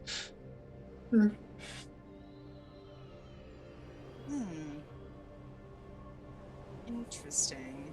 Well, have a seat. She Sure. just kind of points to the chair that I assume is right behind the desk. I'll take a seat. I'm just sitting there and a little worried because I have a lady with a sword in front of me, and the bookish man just took out a revolver out of his bag, and I'm like sitting here unarmed.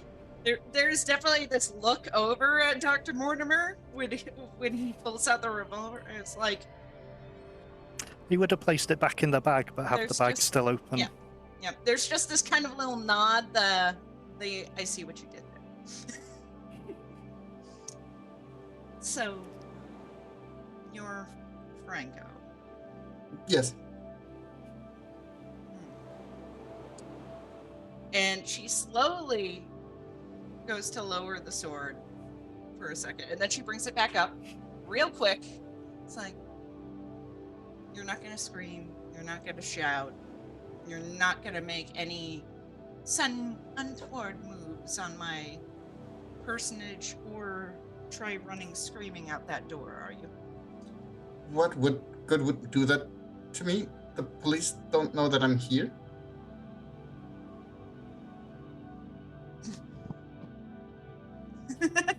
You have certainly outdone yourself.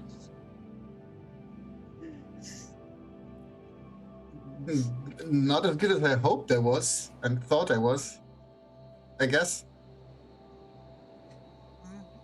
I'm going to put the sword away. You're not gonna move. No. This And she could be does. useful.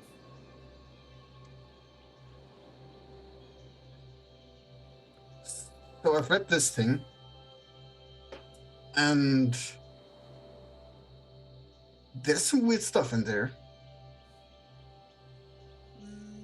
Weird. How?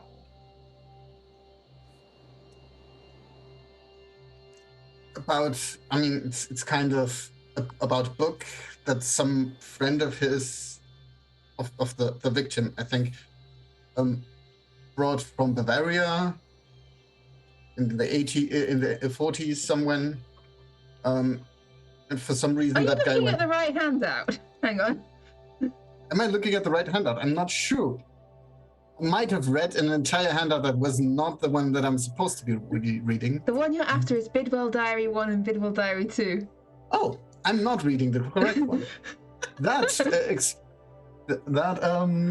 I had inconvenient. all the other ones still in there, to be honest. Oh, okay. Oh, I'm not reading the correct one, I guess. So, Just picturing Franco tossing that book and whipping out another book suddenly.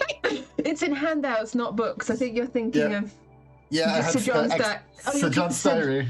the John, other John. I realised, yes. Whoops. Quite a common name, John. Very Man. common.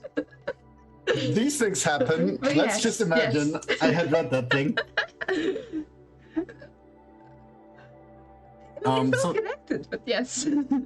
I mean, it is. You did. Let's say you haven't had a good chance to. You found some interesting pages. You haven't had a good chance to read through them yet. Yeah. You just got to the good bit when they found you. I mean, here, and I'll just open up the side and I'll start reading. 20th October of 1885. Expedition has moved from Port Headland to the small village of Concord. A local man named Mortimer Waycraft is to act as a guide in the great sandy desert. His father says the boy knows the area as well as any Aboriginal, and he's convinced there are great things to be found in the sands. 30th October. Still no hint of gold, but Mortimer maintains enthusiasm, so we press on. We did make one curious discovery today, a queer cube of crystal with a metal disc embedded in the center. Unusual markings run along the disc in no language I or any of my party recognize, but it appears quite ancient. An old Aboriginal has a tale of how his great-great-great-grandfather was found delirious and clutching the cube after being lost in the desert for several days. The old man, clearly insane from exposure, raved about the city of giants beneath the sands where he found the cube. According to the story, the madman had been told by mighty spirits to guard the artifact with his life and to pass it on down generation to generation, ensuring it does not fall into the wrong hands. The crazed native died shortly after he learning this thing to his son. And so the cube supposedly passed from father to son for generations. The old savage refused to let me examine the thing, saying it's that no one must look into the crystal and that evil spirits had created the item to steal souls. His refusal infuriated me so that I had no recourse but to shoot him dead and take it. His fellows put up some trouble, but nothing we could handle. Most of the natives were dead when it was over. Damned fools. I carefully wrapped up the cube and packed it safely away for future study. 24th of November. Today, Mortimer suggested we abandon our search for gold and turn instead to discovering the city beneath the sands. The boy spends too much time on idle fancy and truly believes the place exists. 1st December, young Wycroft tried to persuade me to return the cube to the Aboriginals today. This is the third attempt since we found that damn thing.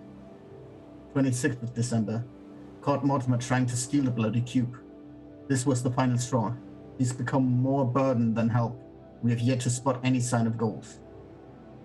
The lad is lucky that I'm a gentleman and let him go with a blind beating. 12th of December. Today I discovered the queer cube packed away in my travel trunk and recalled all the trouble the artifact caused me with Wycroft, Boy, and the originals. Damn strange business. February 1887. Finally, I'm free of Albrook. I'm appalled by how long it languished there. A prisoner of that foul place. My only thought now is to return... Jacob? All the sights, the life. There I was a god. I do not fully understand how it happened, but I know the cube is the key. March. Curse it. So far I have had no luck in returning to Jacob. Damn, is the bloody thing broken? Or was I truly mad? No, I must return there. Perhaps someone among the occult quasi-intellectuals can help me. Someone among them who truly has powers. March.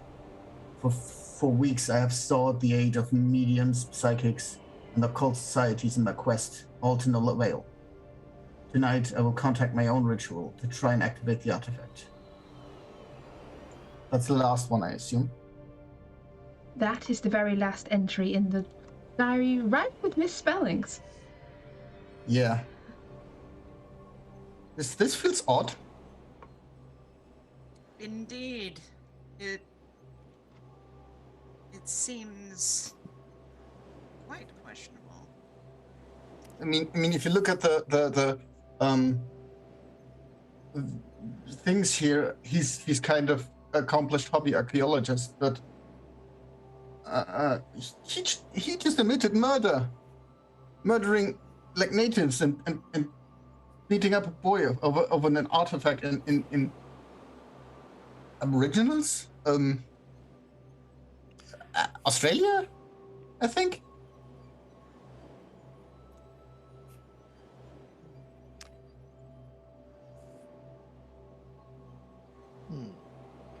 This is quite interesting in one way. Whatever happens, you've already got a story, and Sure. There is going to be you're going to put a story out there. We may as well put out the story we want to be told. I mean, that's not a problem at all. I was going to put a story out anyway. That's what I mean. The papers are going to have a story. We may as well make it one we want to tell. Sure. I'll just hold out all the notes that I collected by now. And it's basically what I heard at when I was listening in on the inspector. The kind of broad generalizations I put on top of that. The like a thought whether there might be like a possession been placed because there was this seance and this spooky, mysterious occult stuff, and basically painting like a extravagant picture of a crazy old man trying to summon something and dying to that. And I'll take a look. I'm not trying to do anything. Just that's just my job.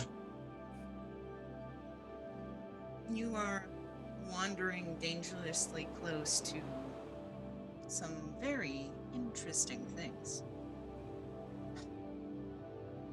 But yes, it would probably be best if Mr. Bidwell was put as kind of eccentric in his time frame.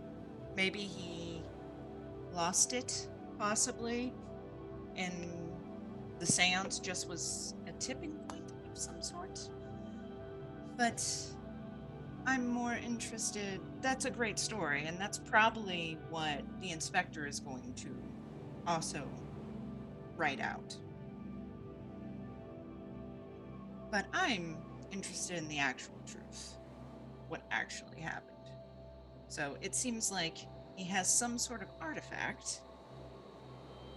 He tried to activate said artifact, and it went wrong. Keeper, do I know anything of this place that he was referring to? Please make me a Cthulhu Mythos roll. Yay, I get to roll dice. I get to roll Was this your dice. first dice roll? Yes. You've just been drinking tea up until now. I'm sorry. Drinking tea and being sassy. That is Lady Irene. Not very good. Unfortunately, no. None of this is ringing a bell with anything you've read about so far. Is there... I'm looking around. Is the murder weapon here? Did they take No, that the with poker them? has been removed. The police have taken that with them. Interesting. Well, this is where the murder happened. This is not where the seance happened. No.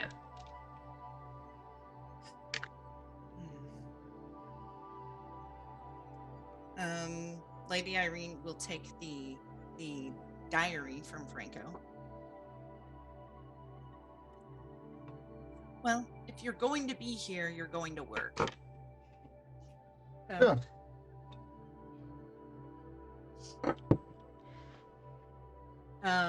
Lady Irene is, first and foremost, she is going to walk up to where the blood splatter is, specifically on the brick. And none of you probably noticed, but her hands are gloved. She keeps them gloved. And I hate doing this. And I'd much prefer if Maddie were here, but... And she starts taking the gloves off. Oh yeah, I see Tiss's face. I saw those eyes. We know what's coming.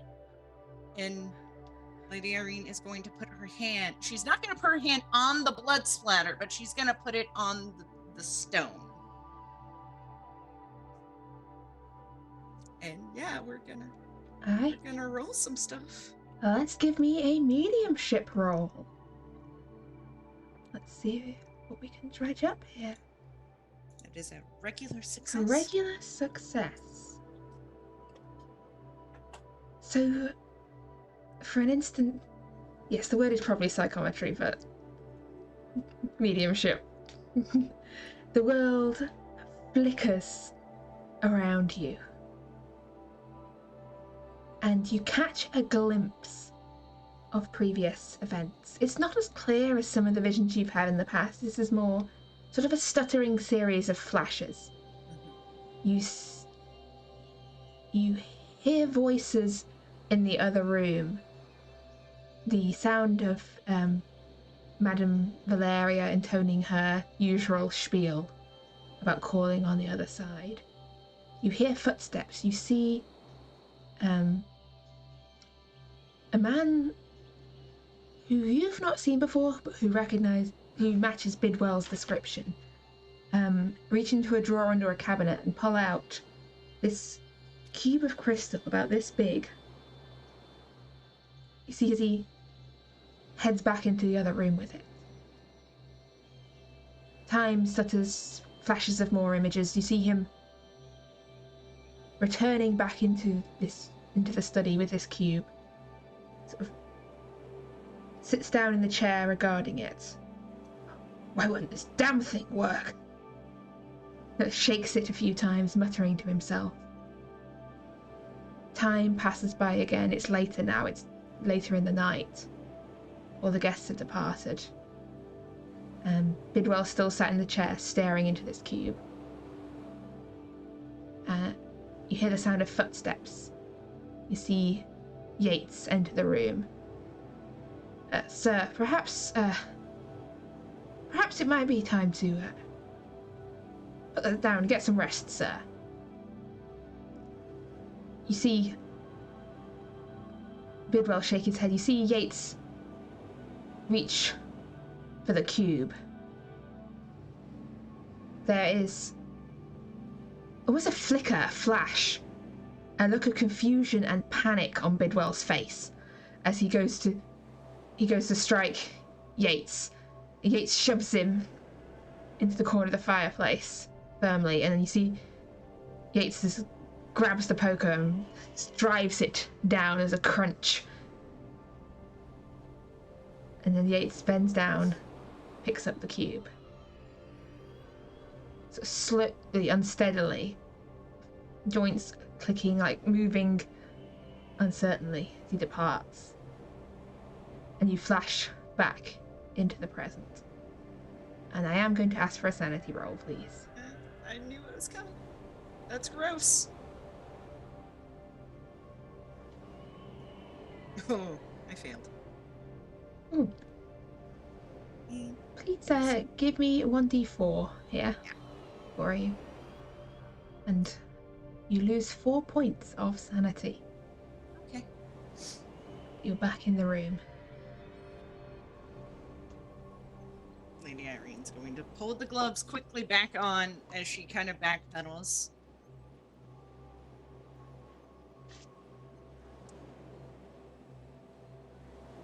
Oh. To all of us, what would have actually happened? Would that have taken time or be instantaneous, or would she have basically blanked out for a short time? I think it doesn't take as much time as it takes for Lady Irene. It's more of her perhaps going pale and unsteady for a moment, and then returning back to you. Chances are, whilst Lady Irene was doing that, I was probably looking around the room to inspect the bookcases and that sort of thing. I would have just been checking out the room to see if there's anything that is hidden. Give me a spot hidden, please, in the light of what you now know. Yes, let's see. Success. So there doesn't seem to be much to find on the bookshelves or anything. It looks like someone's already searched around here recently. But as you move over to the glass case where these artifacts, you can tell with your sort of more experienced eye that the artifacts themselves aren't particularly rare or unusual. But what you do notice is one of the photographs catches your eye. So these photographs of Bidwell standing in front of various monuments around the world. There is one of him standing in what looks to be a desert with a group of men. There's also a boy, perhaps a young teenager, standing there. And Bidwell is holding something in his hands. Looks to be a cube of glass or crystal. And there's a little scribbled note in the bottom. It says, I am always going to say this word wrong, but Kunkajori, 1885. No problem. He would have just been doing that whilst Lady Irene was doing her mediumship. Yes. As you're examining this, Lady Irene, you return to your senses. Miss Irene, you okay? I'll be fine in a minute. So I don't know why, but I have been gifted with the ability to see into things.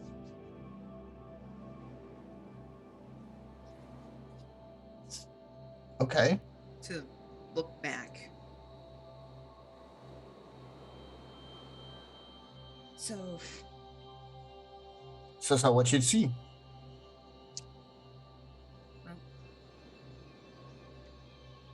well, he did try and perform a seance. It didn't do what he wanted it to do. Okay. This crystal he's been trying to be able to look into or see beyond something, that crystal that he mentioned. He was very frustrated. Yates came in, tried to tell Mr. Bigwell to go to bed, and he proceeded to try and take the cube away from Mr. Bigwell. There is actually a photograph here which could be that cube. And I'll just point them towards the photograph in the case. Lady Irene goes to take a look to make sure it's identical. It's hard to be certain, given that this is an 1885 photograph, and he's standing in a group, but it's possibly the same cube, yes. This might be the same thing. But Yates reached for the cube to take it from Mr. Bigwell to put it away. Apparently he stored it in this room. And something happened. I believe Mr. Yates was not himself anymore. That something had come over him. And they struggled. They fought. And indeed, Yates did, or at least the personage of Yates did, kill Mr. Bigwell. But Yates is not moving like a man would. You understand my point? I see what you mean, Dr. Mortimer. He moved sort of in a jerky, sort of not quite in control of himself manner. Which leads me to think that he is not quite himself. And being in the London Esoteric Society as I am, I have seen far stranger things happen.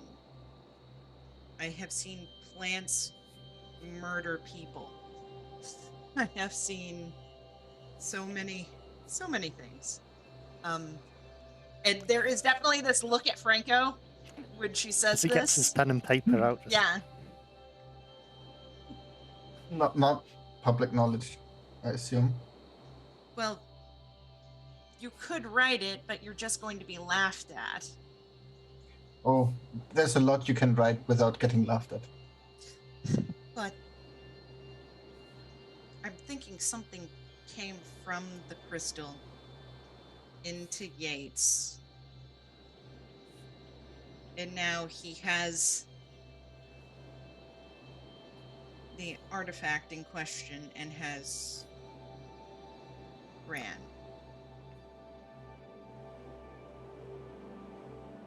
You believe Yates has got the artifact?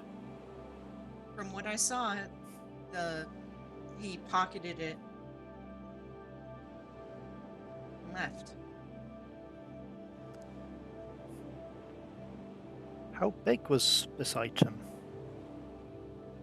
Is it something that would require a bag, or kind of you could fit it in your hands. Slightly I don't- smaller than someone's head. Yes. So possibly a bag, maybe a pocket, if you don't have a think- big enough pocket. I don't think I noticed him with anything like that when he was visiting my shop.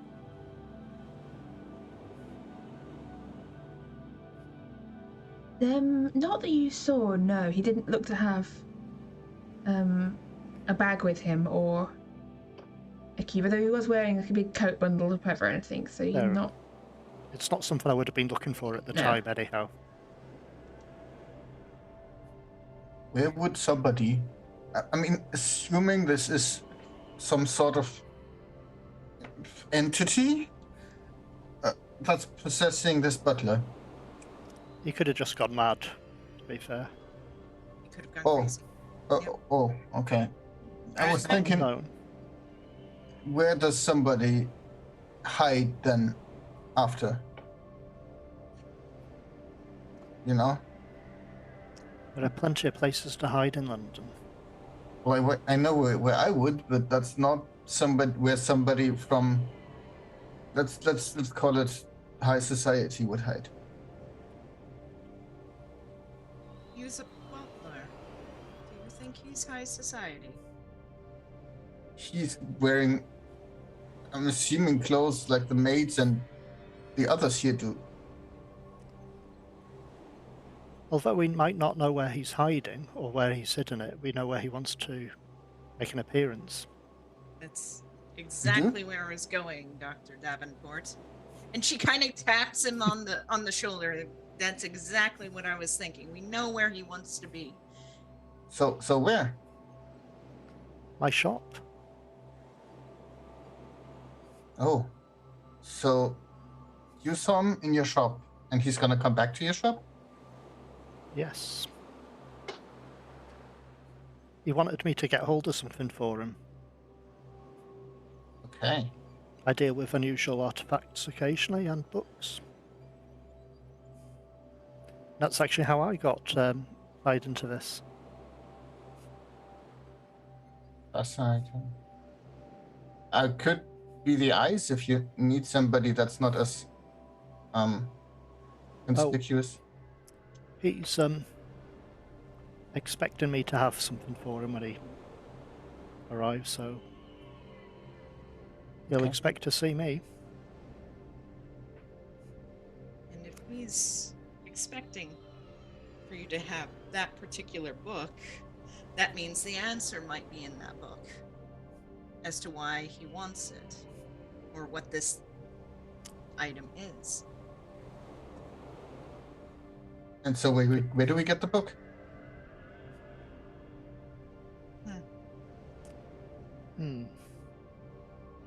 Fancy a carriage ride?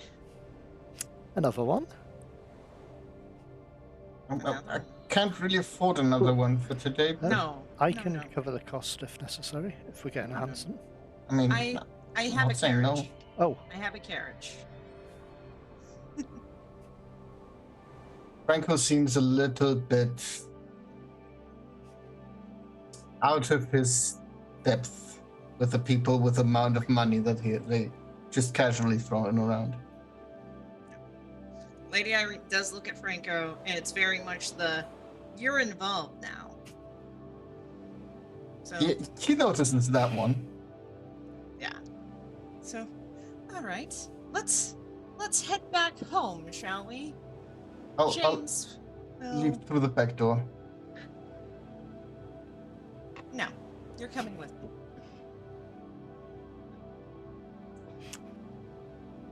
Okay. Okay. So as you head out, the policeman at the door gives a kind of double take as he sees Franco leave with the others. Just opens his mouth, closes it again, looks. it's been a long day. Yeah, it's been a long day. He clearly has lost the ability to count. But Apparently, you- there's a back door that needs locking or something. I'll see to it. But yeah, you hop in the carriage and head. You say back over to Grosvenor Square. Mm-hmm. head back over to Grosvenor Square. I'm just curious, who's driving the carriage? That would probably be Bo Bookman, The one who Franco encountered earlier. Yes, it would That's actually. what I was just thinking. Do you want me to do something about him? We can't get rid of him by normal means. Let's see if we can scare him. Well, And just if you did, just It say would the word. just Just say the vanish. word. If you, I can just, yeah.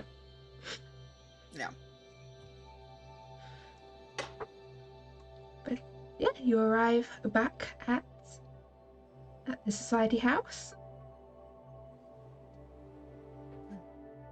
And yeah, she shows them into the lounge. James, more tea, please. Yes, Lady Irene, more tea. More tea. Would you like me to do some crumpets as well? It's about lunchtime. Yes, please. That would be fantastic. And she just kind of looks at Franco. You sit. You. And she looks at Dr. Mortimer. You can sit wherever you like. Thank you. You see how she had just kind Thank of you, Lady pointed Irene. directly. This has certainly been an interesting day so far. And it's not over yet. No, it's not. Because we have a possessed, potentially mad butler that we need to sit down, have a chat with, question, and potentially get to authorities. I mean, he could die before then. It has happened before. Would it be better to hand him over to the authorities straight away? I would love that, but I kind of want the answer. I'm just wondering how difficult it would be to detain someone. Keeper, from my knowledge, did it seem like Yates was possessed of superior strength? It was hard to be sure from what you saw. He didn't seem supernaturally strong. That's what I was getting at. Thank you, Keeper. Well, he seems to be just a man for the moment.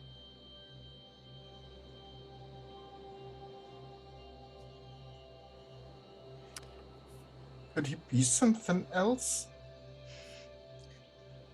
Lady Irene looks at him, and there's kind of this kind of lean over look and a bit of a smile. Yes, he could be. Okay.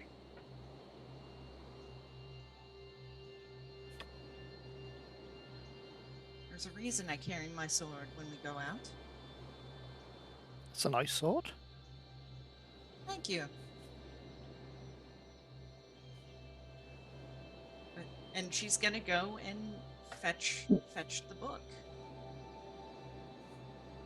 Okay. Specifically her copy, not the one, because Maddie is very protective of.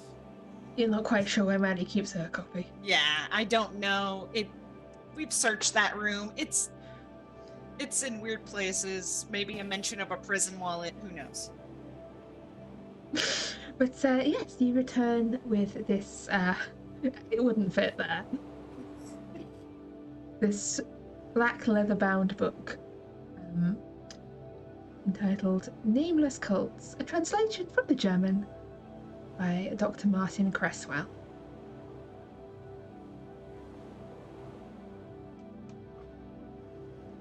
This description of all manner of cultish activities, beliefs, practices, and some practical examples of how you too can attempt to bring about the doom of all mankind.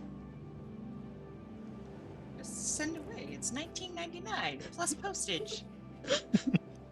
You too can summon Cthulhu. Is this just written there like, okay? And Just, it does sound a bit far-fetched. It's not phrased more like that. It's phrased more as an academic text and a look of cult Okay. practices. Okay, it's not like literally advertising. Hey, No. there's spells in here. you No. too can be a cult leader. No, it's more like, Read this and the world. here we delve into the practices and therefore blah, blah, blah, blah. It's Okay, very okay. dry.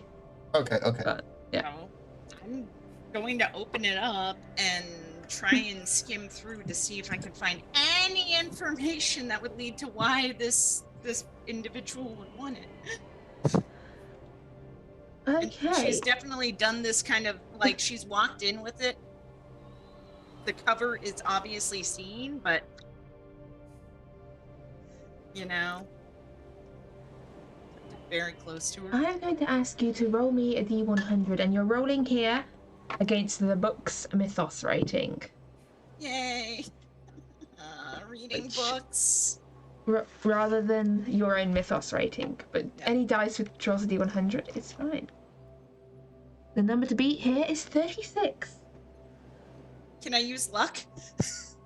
Yes, you can. I'm just gonna make it a regular success, so I'm just gonna use a couple. So, I mean, trying to discern what exactly this might have been deemed relevant is a little difficult. But you find a few things that you think might be a starting point. Yeah, I said it was 36. You find it's an incantation you've read before and you've looked at but never tried, called the Cloak of Another's Flesh, which allows you to swap your mind with someone you yeah, actually, hang on. 34 was already lower than 36. Oh, so you get this I'm gonna look back. Yay! Yeah. We can't do maths here. Well, it's where you said to beat, and my brain automatically thinks above. Oh, we have to roll under. You fooled me too. We roll under. We roll Yes. under. But there is an incantation there called the Cloak of Another's Flesh, which allows you to swap your mind with someone you have a deep connection. So you're thinking about possession, maybe that could be relevant. There's also spells to dominate the will of other people, and instructions to call upon various deities and beings from other places. Any one of which you think this could be what it's after, but without any further clues, it's very hard to know what could be looked at here. I'm sorry I can't be more help, but It's no problem. there's almost too much knowledge in this book. Yeah, Without it's just knowing- there's Without knowing what you're looking for, without you know- specifics. or what it's... But this book contains a vast wealth of knowledge and also powerful incantations. So you think maybe if somehow Yates knew about the existence of this book, there's a lot in there that could be very dangerous in the wrong hands. Like summoning the sun, for instance. At which angle is she holding that book? She's holding it very close to her face. Making sure we can't peek. Yeah. She knows what she's doing. She knows it's bad enough that she's reading it. That's exactly Well, how she... whilst she's reading it, I'm assuming we can see the cover quite Yes, well. you can see the Yes, cover. you can just see. I'll be assessing the cover to work out how to make an imitation of it. Just seeing that's pretty much all I can see of the book. Yeah, let's give either an intelligence roll, or if you've got any skill you think is suitable, roll whatever your skill of choice would be. Would you let me roll my actual forgery skill? Yes, that's what I was after. That was the kind of skill I was after there. Art and craft forgery. Yes. We'll get one Yeah, of those. that would be absolutely perfect. Oh, and don't forget to tick every time you succeed on something. ticket if you haven't been doing. Yes. If not, go back at the end and check on the chat. So you improve stuff by doing well at it.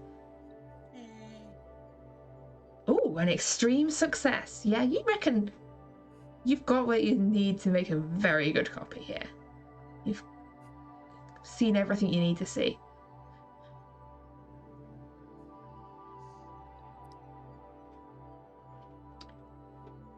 You muted yourself before talking, I think. Yeah, it's okay. I was just talking to myself, you know. We all do yeah, it. It's the I'm first just sign thinking- of madness. One step. But yeah, it'll be obvious that he's assessing the cover really and judging it. And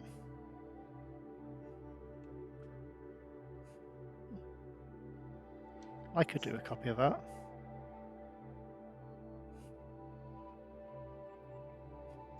So, Yeah, she kind of closes it rather quickly, and she kind of holds it, you know, in the way of, you're not getting this from me. In a not so subtle manner. Yeah. You know, Yeah. someone might be polite about those sort of things. Irene is not polite when Yeah. it comes to this stuff. Dr. Mortimer will be somewhat disappointed, but it's kind of what you expected, knowing how rare the book is. If he's after this book, I already said this, it's nothing but trouble. I don't know specifically what he would want with the book, so I can't divine what section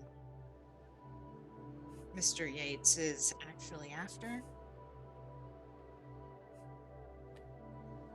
I don't think it really matters what he's after regards the book. He's killed someone. And I think that's the issue we'll have to look at, and he'll have to be handed over to authorities at some point. Of course. That's exactly what needs to happen. I just want to know why. Maybe I'm going to ask around and see possibly if we have a investigator of some sort. I miss Lottie. She kind of says absentmindedly. Franco, do you know someone that might be able to what? to look for people in a legal way, not a journalistic way?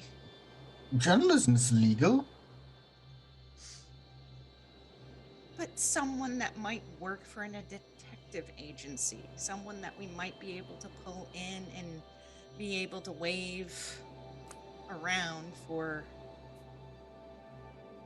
You mean somebody they would actually let in if they were standing in front of the gate? Yes.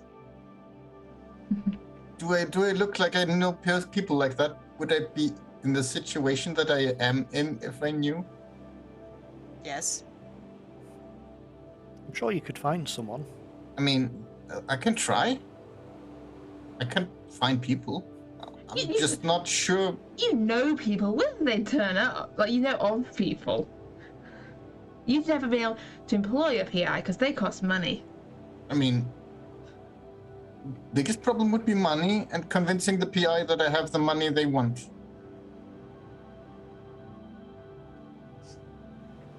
Well, money is not exactly a problem for me, especially if I'm working in means of doing good for the London Esoteric Society. So maybe you could approach someone who's good and diligent and say you have a benefactor? Sure. I mean, there's this guy that works with my boss occasionally. He's called Morgan McCrashley. I can go talk to him. Good. And send him over here. Yeah, and you come back too. Sure. Right now, or Or when we get time. Okay. Franco will have eaten most of the crumpets already. Dr. Davenport's going to need time to make a fabrication anyway. If he shows up before then, Mortimer, obviously let us know. You need to tell him that you are in the process of procuring. I'm chasing a lead. I believe I found someone who may or may not have a copy.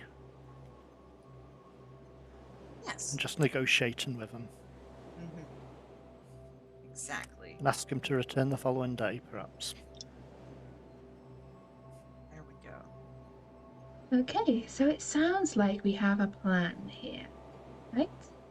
Mortimer's going to go and knock up a copy of a book. Frank goes out to pull in a contact. Does Lady Irene have any immediate plans? Try and look up this place's name. Cup. Yeah. Maybe even pay Madame Lacroix a visit to see what she has to say about the seance in question. Okay, a visit to Lacroix. Oh, Lady Irene, should I just, write the story the way I proposed earlier and give it away when I'm going there? So that's out of the hair? I mean, it's not gonna be a truthful account of stories anyway. Yeah, that should be fine. Someone lost their marbles after a seance and things just went awry. Hadn't Bidwell just recently returned from an asylum? Yes, he had. So perhaps he wasn't Oh. quite well.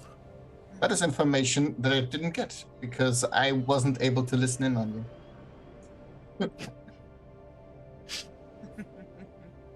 But yes, he was recently released from a sanatorium. I'll write that down and use the time that I'll take to get to my boss to have like the first draft already written.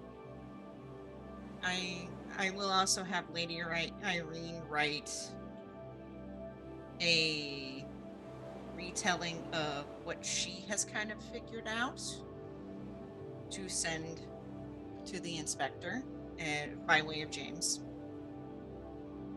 Okay. So as you head off, Kind of let him know the plan. Sorry. do a little digging and following up. Lady Irene, could you give me a library use roll, please?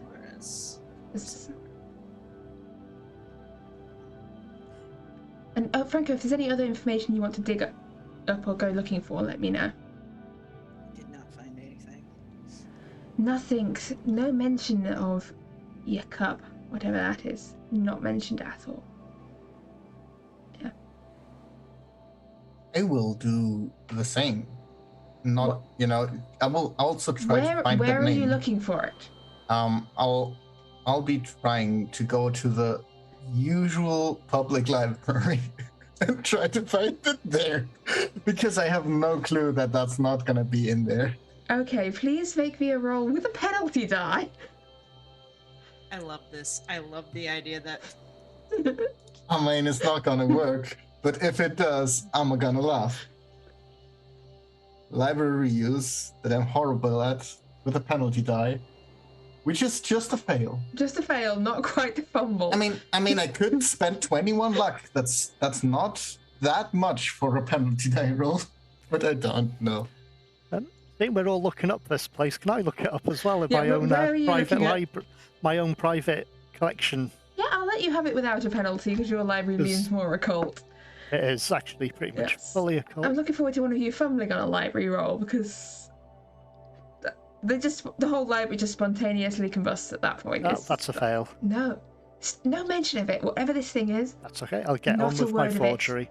anywhere. But yes, as you head off in your own directions, somewhere out across the city, Yates is up to something. And as the day draws to a close, a new band of investigators has been drawn into whatever this is. And in the coming weeks and months and maybe years, they will find themselves facing horrors from far beyond our world, and creatures very close at home. But that all remains in the future, because we have reached the end of tonight's session.